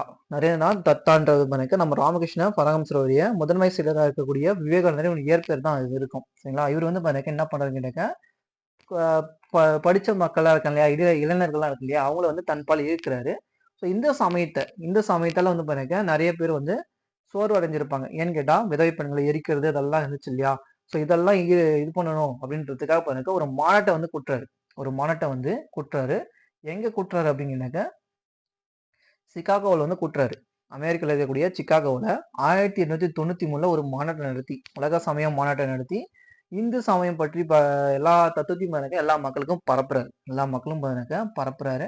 ஸோ இது மூலியமா வந்து மக்கள் வந்து நிறைய பேர் அவர் பக்கம் போயிருப்பாங்க. நிறைய மக்கள் வந்து போயிருப்பாங்க. அவர் இறந்த பின்பு 1863 பரப்பாரு இவரு. 1863 பரப்பாரு. 1902 இறந்துருவாரு. 1902 இறந்துருவாரு. இப்போ வங்கப்பேவிலை வந்து 1899 பிரச்சனை ஸ்டார்ட் ஆகும். அப்போ வந்து மக்கள் வந்து 1905 தான் வங்கப்பிரிவினை நடைபெறும். ஆனா அதுக்கு முன்னாடி வந்து அங்க இருக்கக்கூடிய இளைஞர்கள் எல்லாமே விவேகானந்தால ஊக்கம் பெற்றிருப்பாங்க. இவர் வந்து 1902 இறந்துருவாரு. யாருன்னு கேட்டாக்கா விவேகானந்தர் வந்து 1902 இறந்துருவாரு. ஆனா வங்கப்பிரிவினை பிரச்சனை 1899 ஸ்டார்ட் ஆகுது இல்லையா? ஸோ அப்போ வந்து மக்கள் வந்து வங்கப்பிரிவினைக்காக இவர் மேல நிறைய ஈடுபாடெல்லாம் கொண்டு இவருடைய பிரச்சாரத்தை வந்து ஏத்துப்பாங்க. இவருடைய பிரச்சாரத்தெல்லாம் வந்து ஏத்துப்பாங்க. ஸோ இது ஒரு அமைப்பு. இது ஒரு அமைப்பு. இவங்களும் வந்து இந்து சமயத்தை எட்டுனதுக்காக ஒரு முயற்சி எடுத்தவங்க தான். யாருன்னு கேட்டாக்க நம்ம ராமகிருஷ்ணா மிஷன் ஆரிய சமாஜம், ராமகிருஷ்ணா மிஷன் வந்து ரெண்டுமே இந்து சமயத்தை எடுத்துட்டு வந்துச்சு. அதே போல பிரம்ம ஞான சபை. முன்ன பார்த்து பிரம்ம சமாஜம் வேற, பிரம்ம ஞான சபை வேற. இந்த பிரம்ம ஞான சபை வந்து ஃபர்ஸ்ட் அமெரிக்கால வந்து ஸ்டார்ட் பண்ணிருப்பாங்க. அமெரிக்கால தான் வந்து ஸ்டார்ட் பண்ணிருப்பாங்க. 1875 வந்து ஸ்டார்ட் பண்ணிருப்பாங்க. யார் ஸ்டார்ட் பண்ணாக்க மேடம் ஃபிளாட்வஸ்கி மற்றும் கர்னல் ஆல்காட் இவங்க 2 பேர் தான் வந்து ஸ்டார்ட் பண்ணிருப்பாங்க. அதுக்கப்புறம் இங்க 1886 சொல்லி கொடுத்துருப்பாங்க உங்களுக்கு வருஷம். ஆனா 1882 இஸ் த கரெக்ட். சரிங்களா? உங்களுக்கு 11th புக்ல அப்படிதான் கொடுத்துருப்பாங்க. நம்ம என்ன பார்த்தோம் முன்ன யூனிட்ல ஐஎன்சி கிரியேட் பண்றதுக்கு நம்ம ஏஓயூ வந்து என்னத்துக்கு வராரு அப்படின்னு இந்த பிரம்ம சமாஜோடைய மீட்டிங்க்கு ஹெட்டா தான் வந்து வருவாரு 1884. 86 இங்க மாத்தாங்கன்னு சொன்னா 84 எப்படி வந்து நடந்திருக்கும். ஸோ இது வந்து தப்பா கொடுத்துருப்பாங்க. நீங்க 86 வந்தாலும் போடுங்க, 82 வந்தாலும் போடுங்க. டிஎன்பிஎஸ்சி எப்படி கேட்டாலும் சரி, ரெண்டுத்துக்குமே வந்து ஆன்சர் கரெக்ட் தான். சரிங்களா? நீங்க 86 தான் ஒண்ணுமே கொடுத்துருப்பாங்க. நியூ புக்லயும் கரெக்ஷன் பண்ணல, நான் செக் பண்ணி பார்த்துட்டேன். ஸோ கரெக்ஷன் இல்லாம அப்படியே தான் இருக்கு. சரிங்களா? 86 வந்தாலையும் போடுங்க, 82 வந்தாலையும் போடுங்க. இது வந்து 75ல அமெரிக்காவில் ஸ்டார்ட் பண்றாங்க. நான் சொல்றது வந்து பாருங்க 82ல நம்ம சென்னை இருக்கு இல்லையா, அடையாறுல வந்து இருக்கும் தியோசாபிக்கல் சொசைட்டின்னு சொல்லி பேரை வந்து வச்சிருப்பாங்க. அது இன்னமும் வந்து இருக்கு. தியோசாபிக்கல் சொசைட்டின்னு சொல்லிட்டு ஒண்ணுமே வந்து இருக்கு. அது பேர் தான் பிரம்ம ஞான சபை. இவங்க வெளிநாட்டுக்காரா இருந்தாலும் இங்க வந்து தமிழ்நாட்டுக்கு வந்ததுக்கு அப்புறம் நம்மளுடைய இந்து நூல்கள் இருக்கு இல்லையா, இந்து நூல்கள்லாம் வந்து நிறைய வந்து எடுத்து கொடுப்பாங்க. எடுத்து படிக்கிறதுக்கு வந்து உற்சாகம் கொடுப்பாங்க. அப்படி என்னன்னு பார்த்தீங்கன்னாக்கா இந்து செய்வல் நூல்களான உபநிடதங்கள், பகவத்கீதை படிக்கிறதுக்கு. அதுக்கப்புறம் பார்த்தீங்கன்னாக்கா பௌத்த சமயம் புத்திரருக்கு ஒரு முக்கிய பர்சனாக இருந்தவங்க யாருன்னு கேட்டாக்கா இவங்க தான் பிரம்மஞான சபை தான். நம்ம அயோத்திதாசர் பார்ப்போம் பின்னாடி. அதுவும் பார்த்தீங்கன்னாக்கா இந்த கர்னல் ஆல்காட் இருக்கு இல்லையா, அவர் பால் ஈர்ப்பாடு பட்டு தான் இலங்கைக்கு போவாரு. இலங்கைக்கு போயிட்டு வந்து பார்த்தீங்கன்னாக்கா, அந்த பௌத்த சமயத்த பின்பற்றிட்டு இங்க வருவாரு. இங்க வந்து பௌத்த சங்கத்தெல்லாம் வந்து கிரியேட் பண்ணுவாரு. நம்ம தமிழ்நாட்டுல வந்து ஸ்டார்ட் பண்ணுவாரு. ஸோ இவங்க வந்து பார்த்தீங்கன்னாக்கா, இந்த பௌத்த சமயம் புத்துறவுலாம் பார்த்தீங்கன்னாக்கா, ஒரு முக்கிய பங்கு வகிச்சிருப்பாங்க. முக்கிய பங்கு வகிச்சிருப்பாங்க. அதுக்கப்புறம் பார்த்தீங்கன்னா, அன்னி பெசன்ட் வந்து வருவாங்க. 1907ல எச்.எஸ். ஆல்காட் வந்து டெத் ஆயிடுவாரு. 1907ல. அதுக்கப்புறம் பார்த்தீங்கன்னாக்கா, நம்ம அன்னை பெசன்ட் அம்மையார் வந்து பொறுப்பேத்துப்பாங்க. பொறுப்பேத்துட்டு அவங்க வந்து பார்த்தீங்கன்னாக்கா, தன்னாட்சி இயக்கத்த வந்து இங்க ஸ்டார்ட் பண்ணுவாங்க. நம்ம அடுத்தது +2ல வந்து பார்க்கலாம் இதெல்லாம். சரிங்களா? +2ல வந்து பார்க்கலாம். தன்னாட்சி இயக்கத்த வந்து ஸ்டார்ட் பண்றதெல்லாம். 2 புக் வந்து குடுத்துருப்பாங்க. காமன்வெல், நியூ இந்தியன் காமன் செய்தித்தாள்லாம் வந்து பார்த்தீங்கன்னாக்கா, தன்னுடைய உரைய வந்து பரப்பி இருப்பாங்க அப்படின்னு சொல்லி பார்க்கலாம். சரிங்களா? அது இவங்கள அன்னி பெசன்ட்ட பொறுத்தவரைக்கும் நம்ம +2ல வந்து ஃபுல் டீட்டெயிலா பார்க்கலாம். சரிங்களா? இதெல்லாம் வந்து பார்த்தீங்கன்னாக்கா, ஒரு அமைப்பு. இப்ப பார்த்தாச்சு. ஒண்ணு வந்து பார்த்தீங்கன்னாக்கா, சமய புத்துணர்ச்சி. இன்னொன்னு பார்த்தீங்கன்னாக்கா, சமய புத்தெழுச்சி ஒண்ணு பார்த்தாச்சு. இதெல்லாம் 3மே பார்த்தாச்சு. அதுக்கப்புறம் பார்த்தீங்கன்னாக்கா, ஃபர்ஸ்ட் பார்த்தது வந்து பார்த்தீங்கன்னாக்கா, சீர்திருத்த இயக்கங்கள். சீர்திருத்த இயக்கங்கள்னு சொல்லிட்டு பிரம்ம சமாஜம், அதுக்கப்புறம் பார்த்தீங்கன்னா ஈஸ்வர சந்திர வித்யாசாகர். ஈஸ்வர சந்திர வித்யாசாகர், பிரார்த்தனை சமாஜம் இது 3மே வந்து பார்த்திருப்போம். இங்க வந்து பார்த்தீங்கன்னாக்கா, அடுத்து 2 பார்த்தது வந்து பார்த்தீங்கன்னாக்கா, ஆரிய சமாஜம். ஆரிய சமாஜம், ராமகிருஷ்ணா மிஷன், பிரம்ம ஞான சபை. இந்த 3மே வந்து இந்து மதத்த வந்து புத்துயிர் அளிப்பதற்காக வந்து உருவாக்கப்பட்டது. அப்படின்னு சொல்லி 3மே பார்த்து முடிச்சிருப்போம். அடுத்ததா பார்க்கக்கூடிய பார்த்தீங்கன்னாக்கா, ஜாதி எதிர்ப்பு இயக்கங்கள். ஜாதி எதிர்ப்பு இயக்கங்கள் என்னெல்லாம் நடந்துச்சுன்னு சொல்லி பார்க்க போறோம். ஃபர்ஸ்ட் ஜோதிபா பூலே. இவரு ஜோதிபா பூலே தான் வந்து பார்த்தீங்கன்னாக்கா, எல்லோருக்கும் முன்னாடி, அதாவது ஒடுக்கப்பட்டோர், பிராமணர் அலுவலர் சங்கத்தின் இயக்கத்தின் முன்னோடி என்று அழைக்கப்படுவது யாருன்னா ஜோதிபா பூலே. சரிங்களா? ஏன்னு கேட்டா, இவர் தான் ஃபர்ஸ்ட் இந்த பிராமணரை எதிர்த்து நிறைய போராட்டம் பண்ணியிருப்பாரு. ஒடுக்கப்பட்டோருக்கு பார்த்தீங்கன்னா ஃபர்ஸ்ட் போராட்டம் பண்ணியிருப்பாரு. இவர் பிறந்தது பார்த்தீங்கன்னா மகாராஷ்டிரால வந்து பிறந்திருப்பாரு. 1827 வந்து மகாராஷ்டிரால பிறந்திருப்பாரு. 1852ல ஒடுக்கப்பட்டோருக்கான முதல் பள்ளி வந்து பூனால வந்து ஸ்டார்ட் பண்ணியிருப்பாரு. பூனேல வந்து பார்த்தீங்கன்னாக்கா ஸ்டார்ட் பண்ணியிருப்பாரு. ஒடுக்கப்பட்டோர், அதாவது பிராமணர்கள் அப்படின்னு சொல்லி இருப்பாங்க. அவங்க வந்து பிராமணர் அல்லாதவர்கள் வந்து பார்த்தீங்கன்னா கல்வியெல்லாம் குடுத்திருக்க மாட்டாங்க. ஸோ அதுக்காக எதிர்த்து போராட்டம் பண்ணி தான் இவர் வந்து பிராமணர் அல்லாதவர்களுக்காக ஒரு ஸ்கூல வந்து ஸ்டார்ட் பண்ணியிருப்பாரு. சத்ய சோதக் சமாஜ், உண்மை நாடுவோர் சங்கம், ட்ரூத் சீக்கர்ஸ் சொசைட்டி அப்படின்னு சொல்லிட்டு ஒரு அமைப்பை வந்து கிரியேட் பண்ணியிருப்பாரு. யாருன்னு கேட்டாக்கா ஜோதிபா பூலே. பிராமணர் அல்லாத மக்களுக்கு சுயமரியாதையோடும் குறிக்கோளுடன் வாழ தூண்டுவதற்காக பல நிறுவனத்தை வந்து நிறுவியிருப்பாரு. பல நிறுவனத்தெல்லாம் வந்து நிறுவியிருப்பாரு. இவரும் வந்து குழந்தை திருமணத்தெல்லாம் எதிர்ப்பாரு. விதவை பெண் மறுமணத்தை வந்து ஆதரிச்சிருப்பாரு. இவங்களும் இவங்களுடைய மனைவி இருக்காங்க இல்லையா? அவருடைய மனைவி வந்து பார்த்தீங்கன்னாக்கா, நம்ம சாவித்திரிபாய் பூலே இருப்பாங்க. இவங்க தான் அவங்களுடைய மனைவி சாவித்திரிபாய் பூலே. இவங்க தான் அந்த ஸ்கூல்ல வந்து டீச்சரா இருப்பாங்க. ஃபர்ஸ்ட் டீச்சரா இருப்பாங்க. இந்தியாவின் முதல் டீச்சர் என்று அழைக்கக்கூடியது யாருன்னு கேட்டாக்கா இவங்க தான். ஃபர்ஸ்ட் பெண் ஆசிரியர் யாருன்னு கேட்டாக்கா ஜோதிபா பூலே தான் வந்து சாரி சாவித்திரிபாய் பூலே தான் இருப்பாங்க. சரிங்களா? ஜோதிபா பூலேயுடைய மனைவியான சாவித்திரிபாய் பூலே தான் வந்து இருப்பாங்க. இவங்களும் ஒடுக்கப்பட்ட பெண்கள் இருக்காங்க இல்லையா? பெண்கள், குழந்தைகளுக்காக வந்து பாருங்க பல காப்பகங்கள், இலவச கல்விகள், இலவச விடுதிகள் எல்லாமே வந்து குடுத்திருப்பாங்க. இலவச விடுதிகள் எல்லாமே வந்து குடுத்திருப்பாங்க. இவங்க வந்து அடிமைத்தனத்தை எதிர்த்து வந்து பாருங்க குலாம்கிரி அப்படின்னு சொல்லிட்டு ஒரு நூலை வந்து எழுதியிருப்பாரு. அடிமைத்தனம் அப்படின்னு சொல்லிட்டு ஒரு கருத்தை வந்து பரப்பியிருப்பாரு. நூல்லாம் வந்து எழுதி வச்சு பரப்பியிருப்பாரு. ஸோ இது வந்து பலரும் பாராட்டியிருப்பாங்க. குலாம்கிரினாக்க அடிமைத்தனம் சொல்லி இருக்கும். சரிங்களா? இது வந்து ஒடுக்கப்பட்டோருக்காக இருக்கும். இது வந்து வட இந்தியாவுல நடந்தது மகாராஷ்டிரால. அடுத்து பாருங்க நாராயணகுரு. நாராயணகுரு வந்து பாருங்க நம்ம கேரளால, தென்னிந்தியாவுல வந்து நடக்கும். கேரளால வந்து நடந்திருக்கும். இவர் வந்து பாருங்க மலையாளம், சமஸ்கிருதம், தமிழ் ஆகிய மொழி வந்து அறிஞராகவும், கவிஞராகவும் இருந்திருப்பாரு. பயங்கரமான சாதி கொடுமை எங்க அதிகமா நடந்துச்சுன்னு கேட்டாக்க, கேரளால வந்து நடந்திருக்கும். வைக்கம் வீரர் போராட்டம். வைக்கம் வீர வைக்கம் போராட்டம்லாம் நடந்திருக்கும் இல்லையா? நம்ம பெரியார் வந்து வைக்கம் வீரர்ன்னு சொல்லி அழைப்போம். ஏன்னு கேட்டாக்க, அந்த வைக்கமத்துல கோயிலுக்குள்ள கோயில சுத்தியோ கோயிலுக்குள்ளேயும் சரி, கோயில சுத்தியும் சரி, ஒடுக்கப்பட்டவர்கள் வந்து இருக்கக்கூடாது அப்படின்னு சொல்லி பாத்தீங்கன்னா நிறைய பிரச்சனை நடந்திருக்கு இல்லையா? அப்படிப்பட்ட ஒரு பர்சன் தான் இந்த நாராயணகுரு. சரிங்களா? அவர் தான் வந்து பாருங்க இருந்திருப்பாரு. ஸோ இதுக்காக வந்து பாருங்க ஒடுக்கப்பட்ட மக்களின் துயரத்துக்காக பல போராட்டங்கள்லாம் வந்து பண்ணியிருப்பாரு. போராட்டங்கள்லாம் பண்ணியிருப்பாரு. தர்ம பரிபாலன ஸ்ரீ நாராயண தர்ம பரிபாலன யோகம்ன்ற அமைப்பெல்லாம் வந்து உருவாக்கி இருப்பாரு. யாருன்னு கேட்டாக்க இவர் தான். அருவிபுரத்துல ஒரு கோயிலை வந்து கட்டியிருப்பாரு. கோயிலை கட்டி அந்த கோயிலுக்குள்ள ஒடுக்கப்பட்டோர் பிராமணர் அப்படின்னு சொல்லிலாம் யாரும் இல்லை. யார் வேணா வாங்க வந்து சாமி கும்பிட்டு போங்கப்பா அப்படின்னு சொல்லிலாம் வந்து இது பண்ணியிருப்பாரு. இவருங்க இதுலயும் பார்த்தீங்கன்னாக்கா 2 பேர் வந்து பார்த்தீங்கன்னாக்கா ஒரு மிக சிறந்த சிந்தனையாளர்கள் வந்து இருப்பாங்க. இந்த இயக்கத்தை வந்து எடுத்துட்டு போறதுக்கு 2 பேரும் இருப்பாங்க. யார் அப்படின்னா குமாரன் ஆசான், டாக்டர் பால்பு. டாக்டர் பால்புன்னு சொல்லிட்டு இவங்க 2 பேரும் வந்து பார்த்தீங்கன்னா இந்த இயக்கத்தை வந்து அதிகமா எடுத்துட்டு போயிருப்பாங்க. அடுத்தது ஐயங்காளி. ஐயங்காளின்னு சொல்லி ஒரு பர்சன் இருப்பாரு. இவரும் பார்த்தீங்கன்னாக்கா கேரளாவில் தான். திருவனந்தபுரத்துல வெங்கனூர்ல வந்து பார்த்தீங்கன்னா 1863 வந்து பிறந்திருப்பாரு. இங்கேயும் திருவிதாங்கூர் அரசு தான் வந்து பார்த்தீங்கன்னா இருக்கும். திருவிதாங்கூர் அரசு தான் வந்து இருந்திருக்கும். இவங்களும் வந்து சாதி சமய பாகுபாடு வந்து நிறைய காட்டியிருப்பாங்க. அதையும் வந்து காட்டியிருப்பாங்க. இவரு வந்து பாருங்க நம்ம முன்ன பார்த்தோம் இல்லையா நாராயணகுரு, அவருடைய ஊக்கம் பெற்று இவரும் ஒரு அமைப்பு வந்து கிரியேட் பண்ணுவாரு. 1907ல சாது ஜன பரிபாலன சங்கம் அப்படின்ற அமைப்பு வந்து கிரியேட் பண்ணுவாரு. இவரை தாண்டி இன்னொரு பர்சன் இருக்காங்க. யாருன்னாக்க வைகுந்த சுவாமிகள். வைகுந்த சுவாமிகள் சொல்லி ஒரு பர்சன் இருப்பாரு. அவரும் கேரளா தான். அவர் வந்து பாருங்க இளமை பேர் வந்து பாருங்க முடிச்சூடும் பெருமாள். முடிசூடும் பெருமாள். அதாவது இவங்க வந்து ஒடுக்கப்பட்டவங்களா இருப்பாங்க. ஒடுக்கப்பட்டவங்களா இருந்துட்டு அவருக்கு பேர் வந்து பாத்தீங்கன்னா முடிசூடும் பெருமாள்னு சொல்லி வச்சிருப்பாங்க. இத வந்து இந்துக்கள் அதாவது பிராமணர்கள் என்ன பண்ணுவாங்க கேட்டா வந்து பிரச்சனை பண்ணுவாங்க. உன் மகன் ஒரு ஒடுக்கப்பட்டவன், நீ எப்படி வந்து அப்படி ஒரு பேரு வைக்கலாம் அப்படின்னு சொல்லி மாத்த சொல்லி கேட்பாங்க. அதுக்கப்புறம் அவருடைய பெற்றோர் என்ன பண்ணுவாங்க, முத்துக்குட்டி அப்படின்னு சொல்லி அவருக்கு பேர் வந்து வச்சிருவாங்க. முத்துக்குட்டி அப்படின்னு சொல்லி பேர் வச்சிருவாங்க. ஸோ அவரு பின்னாடி வருவாரு. பின்னாடி வந்து என்ன பண்ணுவாருன்னு கேட்டாக்க, நீங்க என்னால என் பேரை மாத்துறது, நான் வைகுண்ட சுவாமிகள் சொல்லிட்டு என் பேரை மாத்திக்கன்னு சொல்லிட்டு அந்த முடிசூடும் பெருமாள் வைகுந்த சுவாமிகள்ன்றதும் பெருமாளுடைய பேர் தானே அப்படின்னு சொல்லி பேரை மாத்தி வச்சுக்குவாரு. பேரை மாத்தி வச்சுட்டு மக்கள் அனைவருமே எனக்கு அவர் வந்து ஐயா அப்படின்னு சொல்லி அழைக்கிற மாதிரி பண்ணியிருப்பாரு. ஜாதி மறுப்பு திருமணங்கள் சமபந்தி எல்லாருக்குமே பண்ணக்க சாப்பாடு போட்டிருப்பாரு. அவரும் கோயில் கட்டி கோயிலுக்குள்ள எல்லாரையும் விட்டுருப்பாரு. ஸோ இந்த மாதிரி ஒரு சீர்திருத்தத்தை வந்து கொண்டு வந்திருப்பாரு. யார் அப்படின்னு கேட்டாக்க நம்ம வைகுந்த சுவாமிகள். வைகுந்த சுவாமிகள் அது வந்து உங்களுக்கு ஓல்டு புக்ல கொடுத்துருப்பாங்க. இப்போ வந்து கிடையாது, எடுத்துட்டு இருப்பாங்க. சரிங்களா? இதெல்லாம் வந்து பண்ணக்க முடிஞ்சிச்சு. அடுத்து பண்ணக்க இஸ்லாமிய சீர்திருத்தங்கள். இந்த இஸ்லாமிய சீர்திருத்தத்தை பொறுத்த வரைக்கும் முன்னாடி இதுல 2 அமைப்பு இருக்கு. ஒண்ணு சமூக சமயம், இன்னொன்னு பண்ணிக்க ஜாதி இது பண்ணி கொடுத்துருப்பாங்க. 2 பேர் வந்து இருப்பாங்க. இப்போ மெயினா பார்க்க வேண்டியது யாருன்னா சையத் அகமது கான். சையத் அகமது கான் தான் பார்க்க போறோம்.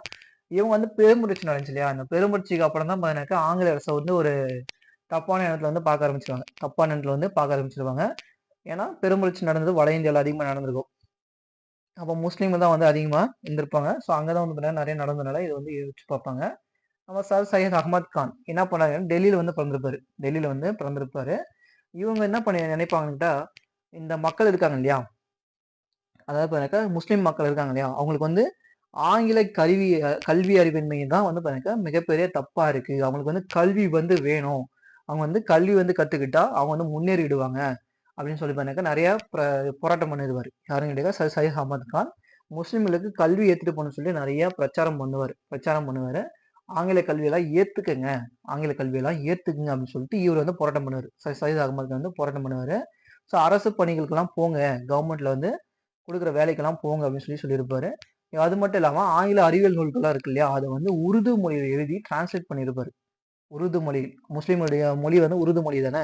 அந்த உருது மொழியில வந்து பாத்தீங்கன்னா நூல்களெல்லாம் வந்து டிரான்ஸ்லேட் பண்ணி கொடுத்துருப்பாரு. அது மட்டும் இல்லாம ஸ்கூல்ஸ் காலேஜஸ்லாம் வந்து ஸ்டார்ட் பண்ணியிருப்பாரு. ஸ்கூல்ஸ் காலேஜ்லாம் வந்து ஸ்டார்ட் பண்ணியிருப்பாரு. ஸோ இவர் வந்து உருவாக்க அமைப்பு வந்து பண்ணாக்க அலிகார் இயக்கம். அலிகார்ன்ற இடத்துல வந்து கிரியேட் பண்ணதுனால அலிகார் இயக்கம் சொல்லி சொல்லுவாங்க. அலிகார் இயக்கம் சொல்லி சொல்லுவாங்க. இவர் வந்து முஸ்லீமுக்காகவே பண்ணாக்க ஸ்கூல் காலேஜ் எல்லாம் கிரியேட் பண்ணுவாரு. அப்படி ஒரு காலேஜ் தான் வந்து கிரியேட் பண்றாரு. அலிகார் நகர்ல வந்து பண்ணாக்க 1875ல அலிகார் முகமது ஆங்கிலோ ஓரியண்டல் கல்லூரி அப்படின்னு சொல்லிட்டு ஒரு காலேஜ் வந்து ஸ்டார்ட் பண்றாரு. முஸ்லீம்களுக்காக வந்து காலேஜ் ஸ்டார்ட் பண்றாரு. அது பின்னால வந்து பார்த்தீங்கன்னாக்கா அது வந்து யூனிவர்சிட்டியா மாறி இருக்கும். 1920ல வந்து பார்த்தீங்கன்னா ஒரு யூனிவர்சிட்டியா வந்து மாறி இருக்கும். சரிங்களா? இது வந்து பார்த்தீங்கன்னா பெரும்பாலும் வந்து பார்த்தீங்கன்னா அலிகார் இயக்கத்தை முன்னெடுத்து வச்சு நடத்தியிருப்பாங்க இந்த இயக்கத்தை. சரிங்களா? இது ஒரு அமைப்பு. இது வந்து ஆங்கில கல்வியை ஏத்துக்க சொல்லி சொல்றது. இந்திய தேசிய இயக்கத்தை வந்து ஏத்துக்க சொல்லி சொல்றது அலிகார் இயக்கம். சரிங்களா? அடுத்து பார்த்தீங்கன்னா தியோபந்த் இயக்கம் சொல்லிட்டு அதுக்கு ஆப்போசிட்டா வந்து இருப்பாங்க. தியோபந்த் இயக்கம் வந்து பார்த்தீங்கன்னா ஒரு மீட்பு இயக்கம். இது வந்து பார்த்தீங்கன்னா ஒரு சீர்திருத்த இயக்கம். இது வந்து பார்த்தீங்கன்னா அவங்க சமயத்தை வந்து முஸ்லீம் சமயத்தை வந்து பார்த்தீங்கன்னா மீட்டு எடுக்கணும் அப்படின்னு சொல்லிட்டு உருவாக்குனது அந்த தியோபந்த் இயக்கம். இந்த தீயபந்து இயக்கத்தை வந்து யார் ஸ்டார்ட் பண்ணாங்கன்னு கேட்டாக்க பழமைவாத முஸ்லீம்கள் வந்து பண்ணக்க குவாசிம் முகமது குவாசிம் ஜனோதவி, ரஷீத் அகமது கங்கோத்ரி இவங்க 2 பேர் தலைமை வந்து பண்ணக்க உத்தரப்பிரதேசல ஷஹன்பூர்ல 1866 வந்து ஒரு பள்ளி வந்து நிறுவாங்க. அவங்க என்ன பண்ணுவாங்க கேட்டாங்க, பழமைவாத முஸ்லீம்கள் இருக்காங்க இல்லையா, அந்த முஸ்லீம் உருது மொழினா என்ன, முஸ்லீம்கள்னா என்ன அப்படின்றது மட்டும்தான் அவங்க ஸ்கூல் வந்து கற்றுக் கொடுத்துருப்பாங்க. அவரு என்ன பண்ணியிருப்பாரு, அலிகார் இயக்கத்துல நம்ம சையத் அகமது கான் ஆங்கில கல்வியை உருது மொழியில டிரான்ஸ்லேட் பண்ணி கொடுத்திருப்பாரு. ஆனா இவங்க வந்து என்ன அப்படின்னு கேட்டாக்க முஸ்லீம் மொழியை மட்டும் முஸ்லீம்கள்லாம் எப்படி இருந்தாங்க, அவங்களுடைய பழக்க வழக்கங்கள் எப்படி இருந்துச்சு, அந்த பழமைவாத முஸ்லீம் அவங்களுக்கு மட்டும் கிரியேட் பண்ணி கொடுத்துருப்பாங்க. இவங்க வந்து வளர்ந்து வந்த அந்த இந்திய தேசிய இயக்கத்தை வந்து எதிர்ப்பாங்க.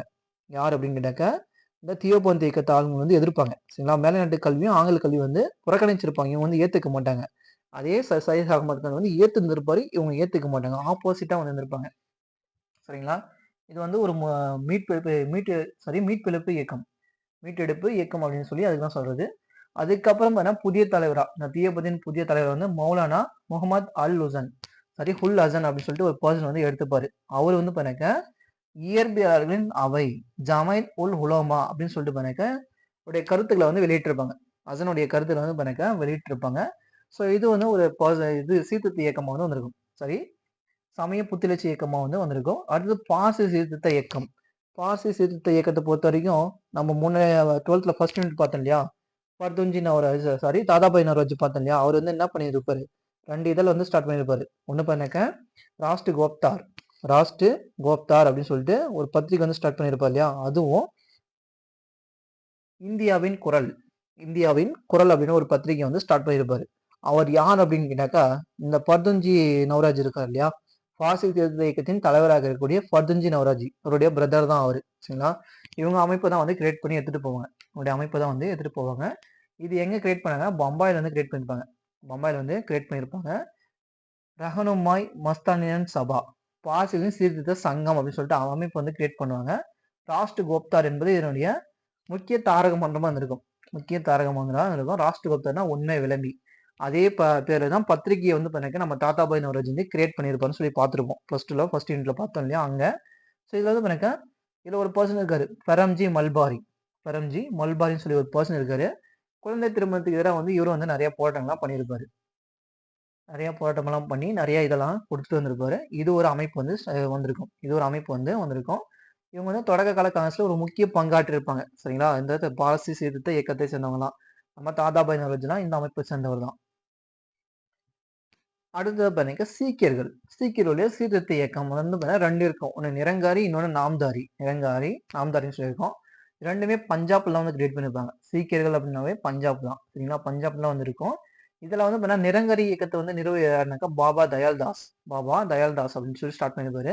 நிரங்கரி அப்படின்னாக்கா உருவமற்ற இறைவனை வந்து வழிபாடு. ஆனா அவருக்கு வந்து உருவம் எதுவுமே கிடையாது. சமய சடங்குலாம் அவருக்கு வந்து தேவையில்லை. சடங்கெல்லாம் வந்து எதுவும் தேவையில்லை அப்படின்னு சொல்லி வந்து சொல்லியிருப்பாரு. குருநானக்குடைய தலைமையும் ஆதி கிரகத்தையும் வந்து மதித்தல் அவருடைய முக்கிய போதனை வந்து இருந்திருக்கும். குருநானக் யார் அப்படின்னு கேட்டாக்கா, முகலாயர் காலத்துல இருந்த ஒரு முக்கியமான பர்சன். சரிங்களா, இந்த பஞ்சாப்ல வந்து இருந்தவர் தான் இந்த குருநானக். சரிங்களா, அவருடைய முக்கிய கருத்துகளையும் வந்து நம்ம அக்பர் வந்து அக்பர்லாம் வந்து ஏற்றுப்பாரு. ஸோ நான் அது முகலாயர்கள் வந்து டீட்டெயிலாக சொல்றேன். ஓகேவா, இது ஒரு நிரங்காரி அமைப்பு வந்து இருக்கும். இவங்க வந்து பாருங்க மது அருந்துவது, மாமிசம் சாப்பிடுவது அப்படிலாம் வந்து பாருங்க இருக்கக்கூடாதுன்னு சொல்லிட்டு இவங்க வந்து சீர்திருத்தம் எழுந்து கொடுத்துருப்பாங்க. இதுதான் இவங்க பண்ண சீர்திருத்தம். நிரங்கரி இயக்கத்துல பாபா தயாதாஸ் பண்ண சீர்திருத்தம் எதுன்னு கேட்டா இதுதான். அடுத்தது பாருங்க பாபா ராம்சிங் என்பவர் வந்து பாருங்க நாம்தார் இயக்கத்தை வந்து ஸ்டார்ட் பண்ணியிருப்பாரு. இவர் என்ன சொல்லியிருப்பாருன்னு கேட்டாக்க, சீக்கியர்கள் அப்படிங்கிற பஞ்சாப்ல பாருங்க தலையில கிருப்பான வால் வந்து வச்சுப்பாங்க. அதெல்லாம் வச்சுக்காதீங்கப்பா, கிர்பான்லாம் வந்து வச்சுக்காதீங்க, வால் வந்து வச்சுக்காதீங்க, வாளுக்கு பதிலாக கையில லத்தியை வந்து வச்சுக்கிங்க அப்படின்னு சொல்லி வந்து சொல்லியிருப்பாரு. யாருனாக்கா நம்ம ராம்தார் இயக்கத்தை சேர்ந்த பாபா ராம்சிங் வந்து சொல்லியிருப்பாரு. நாம் வந்து ராமனுக்கு வந்து நாமம் போடுற அப்படின்னு ஞாபகம் வச்சுங்க.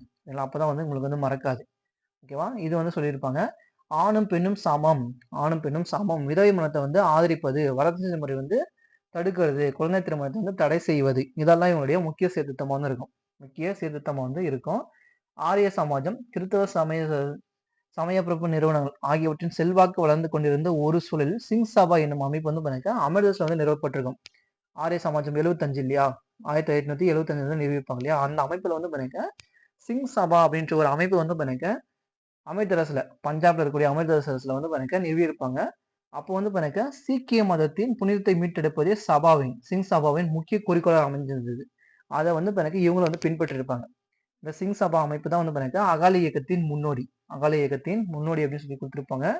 சீக்கியருக்காக அமிர்தசரஸ்ல கால்சா கல்லூரி அப்படின்னு சொல்லிட்டு ஒரு கல்லூரி வந்து நிறுவியிருப்பாங்க. கால்சா கல்லூரின்னு சொல்லிட்டு நிறுவியிருப்பாங்க. இதெல்லாம் இவங்களுடைய ஒரு முக்கிய அமைப்பா இருந்திருக்கும். இப்போ நம்ம தமிழ்நாட்டுல சமூக சீர்திருத்த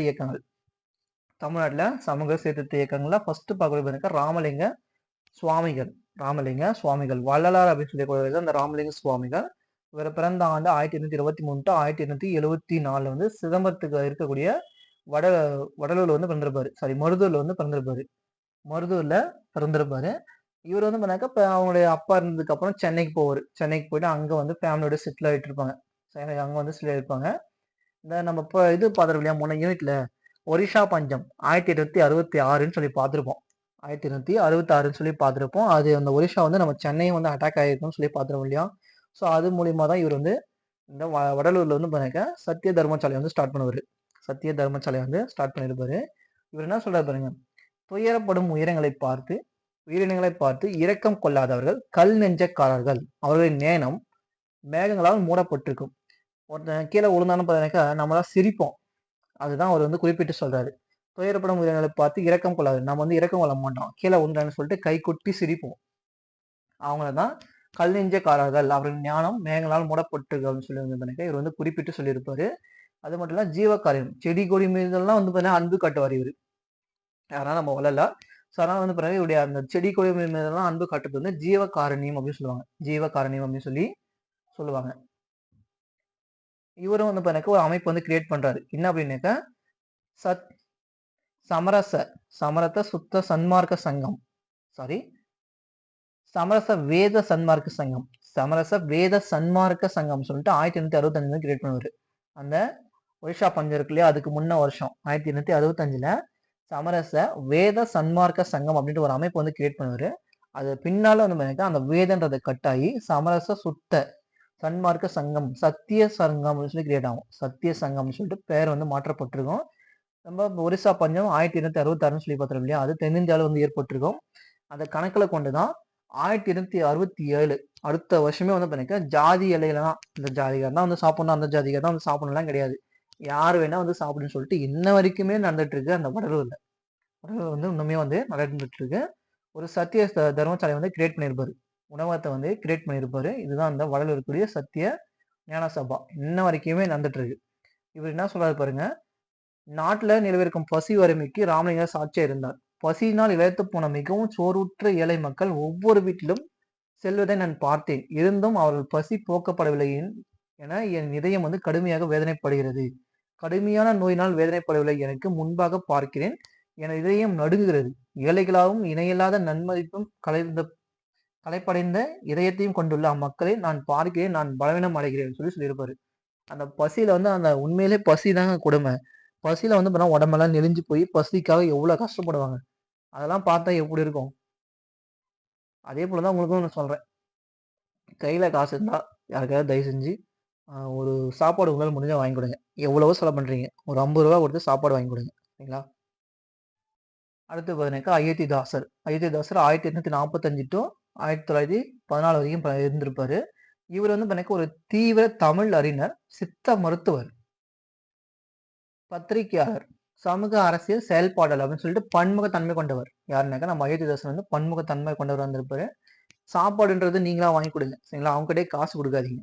ஏன்னு கேட்டா ஒரு சிலர் வந்து பண்ணாங்க அதை எடுத்து போய் பீடி குடுக்குறவனும் இருக்கான், குடிகாரனும் இருக்கான். சரிங்களா? கையில நீங்களே ஒரு சாப்பாடை வாங்கி உங்களால முடிஞ்ச உதவியை செய்யுங்க உங்களுக்கு. அதுதான் வந்து இருக்கக்குள்ளே மிகப்பெரிய தானம். சரிங்களா? காசுன்னு கையில கொடுக்காதீங்க. சரிங்களா? அயோத்திதாசர் வந்து பன்முகத்தன்மை கொண்டவர் இருப்பாரு. இவர் வந்து நம்ம சென்னையில வந்து பிறந்திருப்பாரு. சென்னையில வந்து பிறந்திருப்பாரு. தமிழ், ஆங்கிலம், சமஸ்கிருதம், பாலி அப்படின்னு சொல்லிட்டு பல லாங்குவேஜ்ல வந்து இவர் வந்து புலமையா இருந்திருப்பாரு. புலமையா வந்து இருந்திருப்பாரு. இவர் வந்து பண்ணாக்க சாதிகளற்ற அடையாளத்தை நிறுவ முயன்ற அவர் சாதி மேலகத்தின் தீண்டாமைக்கும் எதிராக கண்டன குரல் வந்து எழுப்பியிருப்பாரு. இவர் வந்து பண்ணாக்க அதான் பிராமணர் வந்து அதிகமா இருந்திருப்பாங்க. பிராமணர் வந்து பண்ணாக்க ஒடுக்கப்பட்ட மக்களை வந்து பண்ணாக்க நிறைய பாடுபடுத்தியிருப்பாங்க. ஸோ அதுக்காக வந்து பண்ணாக்க குரல் எழுப்பியது யாருன்னு கேட்டாக்க நம்ம அயோத்திதாசன் தான். ஒடுக்கப்பட்டவரின் கோயில் நிலையத்துக்காக பண்ணாக்க ஆதரவாக குரல் எழுப்பது வந்து இருந்திருப்பாரு. இவர் வந்து ஒரு பண்டிதர் தான். இவர் வந்து ஒரு பண்டிதர் தான். இருந்தாலும் ஒடுக்கப்பட்ட மக்களுக்காக வந்து பண்ணாக்க நிறைய வந்து போராட்டம் பண்ணியிருப்பாரு. போராட்டத்தை வந்து கிரியேட் பண்ணியிருப்பாரு. அத்வைனதா சபா, ஒடுக்கப்பட்டவர் மக்களின் கோயில் நுழைவுக்காக வந்து பார்த்தீங்கன்னா அத்வைனதா சபா அப்படின்னு சொல்லிட்டு ஒரு சபா வந்து கிரியேட் பண்ணிருப்பாரு. அத்வைனதா சபான்னு சொல்லிட்டு ஒரு அமைப்பு வந்து கிரியேட் பண்ணிருப்பாரு. இவரும் ஜான் ரத்தின் அப்படின்னு சொல்லி இவங்க 2 பேரும் பர்சன் என்ன பண்ணுவாங்க, திராவிடர் கழகம் என்ற அமைப்பு வந்து பார்த்தீங்கன்னா 1882 வந்து கிரியேட் பண்ணியிருப்பாங்க. 1882 வந்து கிரியேட் பண்ணியிருப்பாங்க. இந்த திராவிடர் கழகம்ன்றது ரொம்ப இம்பார்ட்டன்ட். ஏன்னு கேட்டா நீதி கட்சியும் நம்ம பின்னாடி வந்து சொல்லுவாது, நீதி கட்சியும் நம்ம சுயமரியாதை இவர் இருக்கா இல்லையா, பெரியார் வந்து கிரியேட் பண்ணிருப்பா இல்லையா, சுயமரியாதை இயக்கம், இது ரெண்டும் சேர்ந்து வந்து பண்ணிக்க 1944 1944ல நம்ம அறிஞர் அண்ணா என்ன பண்ணியிருப்பாருன்னு கேட்டா, 2த்தையும் சேர்த்து திராவிடர் கழகம் சொல்லி ஸ்டார்ட் பண்ணியிருப்பாரு. அதுதான் பின்னாடி வந்து திராவிடர் முன்னேற்ற கழகம்னு சொல்லி பேர் மாத்திருக்கோம். சரிங்களா? திமுகன்னு சொல்லி இப்ப இருக்கிறதெல்லாம் வந்து அதுதான். ஸோ இத வந்து கிரியேட் பண்ணது யாருங்கன்னா, அறிஞர் அண்ணா தான் கிரியேட் பண்ணாரு. அந்த கழகம் திராவிடர் கழகம் வேற. இவங்க 2 பேரும் கிரியேட் பண்ண திராவிடர் கழகம் வந்து வேற. சரிங்களா? ரொம்ப ரொம்ப இம்பார்ட்டன்ட். இந்த அமைப்பை வந்து நிறுவியிருப்பாரு. 1885ல வந்து பார்த்தீங்கன்னா, திராவிட பாண்டியன் அப்படின்னு சொல்லிட்டு ஒரு இதழ வந்து ஸ்டார்ட் பண்ணுவாரு. ஒரு இதழ வந்து ஸ்டார்ட் பண்ணுவாரு. திராவிட மகாசனை அப்படின்னு சொல்லிட்டு ஒரு அமைப்பு வந்து 1891 வந்து நிறுவியிருப்பாரு. அந்த அமைப்புடைய முதல் மாநாட்டை வந்து நீலகிரியில வந்து நடத்தியிருப்பாரு. இதுதான் உங்களுக்கு 2024 குரூப் 4ல கேட்ட கொஸ்டின். 1891ல் அயோத்திதாசர் நிறுவிய அமைப்பின் முதல் மாநாடு எங்க நடத்தினார்? நீலகிரியில வந்து நடத்தியிருப்பாரு. இதுதான் உங்களுக்கு 2024 குரூப் 4ல கேட்ட கொஸ்டின். ரொம்ப ரொம்ப இம்பார்ட்டன்ட். சரிங்களா? நான் முன்னே சொன்னேன் இல்லையா? பிரம்மஞான சபையின் நிறுவலில் ஒருவரான கர்னல் எச்.எஸ். ஆல்காட் ஏற்படுத்திய தாக்கத்தின் விளைவாக வந்து பார்த்தீங்கன்னா 1898ல வந்து பார்த்தீங்கன்னா இலங்கைக்கு வந்து போவாரு. இலங்கைக்கு போயிட்டு அங்க வந்து பௌத்தத்தை வந்து தழுவுவாரு. பௌத்தத்தை தழுவிட்டு அதுக்கப்புறம் அதே ஆண்டு திருப்பி வந்து வந்துருவாரு. 1890ல வந்து பார்த்தீங்கன்னா பௌத்த மதத்தின் வழியின் பகுத்தறிவின் அடிப்படையிலான சமய தத்துவத்தை கட்டமைப்பிற்காக சாக்கிய பௌத்த சங்கம் அப்படின்ற ஒரு அமைப்பு வந்து சென்னையில வந்து நிறுவுவாரு. எப்பன்னு கேட்டாக்கா 1898லே இலங்கைக்கு போயிட்டு அந்த பௌத்தத்தை பின்பற்றிட்டு அப்படியே டைரக்டா இங்க வந்துருவாரு. இங்க வந்து பாருங்க ஸ்டார்ட் பண்ணிடுவாரு. யாருன்னா அயோத்திதாசன் வந்து ஸ்டார்ட் பண்ணிடுவாரு. அதுக்கப்புறம் ஒரு பைசா தமிழ்ன்ற ஒரு இதுல வந்து 1807ல வார இதழா ஸ்டார்ட் பண்ணுவாரு. வாராந்திர பத்திரிகை வந்து ஸ்டார்ட் பண்ணுவாரு. பின்னாடி வந்து அதை வந்து 4 இதழா வந்து மாத்திருப்பாங்க. பின்னாடி வந்து 4 இதழா வந்து மாத்திருப்பாங்க. 1914ல அவர் இறக்குற வரைக்குமே வந்து பாத்தீங்கன்னா அந்த பத்திரிகை வந்து நடத்திருப்பாரு. ஒரு பைசா தமிழன் அப்படின்னு சொல்லி ஸ்டார்ட் பண்ணிருப்பாரு. ஒரு பைசா தமிழனாக்க ஒரு பைசால வந்து அது கொடுக்கல. அதையும் நல்லா ஞாபகம் வச்சுங்க. அடுத்தது பாத்தீங்கன்னா பாட சுருக்கம் இவ்வளவு என்னெல்லாம் பார்த்தாங்கன்னு சொல்லிட்டு ஒரு கிளான்ஸ் வந்து பார்த்துக்கலாம். சரிங்களா? ராஜாராம் மோகன் ராய் ராஜாராம் மோகன் ராய் பிரம்ம சமாஜம் நிறுவப்பட்டதும் அவருடைய இறப்பிற்கு பின்னர் சமாஜத்தின் செயல்பாடுகள் முன்னெடுத்து செல்வதில் மகரிஷி தேவிநாத் தாகூரும் கே.எஸ். சந்திரசேனும் வகித்த பங்கு அப்படின்னு சொல்லி பார்த்துருப்போம். பிரம்ம சமாஜம் இவங்க 3 பேர் இம்பார்ட்டன்ட் பர்சன் இருந்திருப்பாங்க. அடுத்து எம்.ஜி. ராணிடவின் பங்களிப்பு, அவர் இணைந்து செயல்பட்ட பிரார்த்தனை சமாஜத்தின் பங்களிப்புன்னு சொல்லி பார்த்திருப்போம். எம்.ஜி. ராணிட வந்து பண்ணாக்கா 3 அமைப்பு வந்து கிரியேட் பண்ணியிருப்பாரு. ஒண்ணு விதவை பெண்கள் மறுமண சங்கம் சொல்லிட்டு 1861, தக்கான கல்விக் கழகம் வந்து பண்ணாக்கா 1884, பூனா சர்வஜனிக் சபான்னு சொல்லிட்டு 1870. இந்த 3மே வந்து கிரியேட் பண்ணியிருப்போம்னு சொல்லி பார்த்துருப்போம். சரிங்களா? இது வந்து கிரியேட் பண்ணியிருப்பாரு. சுவாமி தயானந்த சரஸ்வதியின் ஆதரவுல வந்து பண்ணாக்கா இந்து மதத்தை சீர்திருத்த ஆரிய சமாஜம் மேற்கொண்ட முயற்சிகள், மதம் மாறிகளை மீண்டும் இந்து மதத்திற்கு கொண்டு வர சுத்தி இயக்கம் மேற்கொள்ளப்பட்டது. இதெல்லாம் வந்து பார்த்துருப்போம். அடுத்தது பாருங்க தீவிர சீர்திருத்தவாதி ஈஸ்வர சந்திர வித்யாசாகர் மூலியமா வந்து பாருங்க விதவை மறுமண சங்கம் போடப்பட்டது பார்த்திருப்போம். அடுத்து பாருங்க இந்து மதத்தை மாற்றி அமைப்பதில் ராமகிருஷ்ண பரமஹம்சரும் அவருடைய சீடர் விவேகானந்தர் வந்து பாருங்க முக்கிய பங்கு வச்சிருப்போம் சொல்லி பார்ப்போம். மகாராஷ்டிரால ஜோதிபா போலே ஒடுக்கப்பட்ட உரிமை மக்களின் மறுக்கப்பட்ட மக்களின் பகுதியின் சமூக நீதியை பெற்றுத்தர மேற்கொண்ட பணிகள் வந்து மதிப்பீடு செய்யப்பட்டுள்ளது அப்படின்னு சொல்லி கொடுத்துருப்பாங்க. இதெல்லாமே வந்து நம்ம பார்த்து முடிச்சோம். இதுல இருக்கக்கூடிய புக் பேக்கா வந்து பார்த்துட்டு போயிடலாம். எந்த ஆண்டில் உடன்கட்டை ஏறுதல் ஒழிக்கப்பட்டது? 1829 டிசம்பர் 4. தயானந்த சரஸ்வதியால் நிறுவப்பட்ட சமாஜத்தின் பெயர் என்ன? தயானந்த சரஸ்வதி பண்ணிக்க ஆரிய சமாஜம் 1875. யாருடைய பணியும் இயக்கமும் 1856ஆம் ஆண்டு விதவை மறுமண சீர்திருத்த சட்டம் இயற்றப்படுவதற்கு வழிகோலியது அப்படின்னாக்க நம்ம ஈஸ்வர சந்திர வித்யாசாகர் வந்து கொடுத்திருப்பாரு. ராஷ்டிரகோப்தார் யாருடைய முழக்கம்?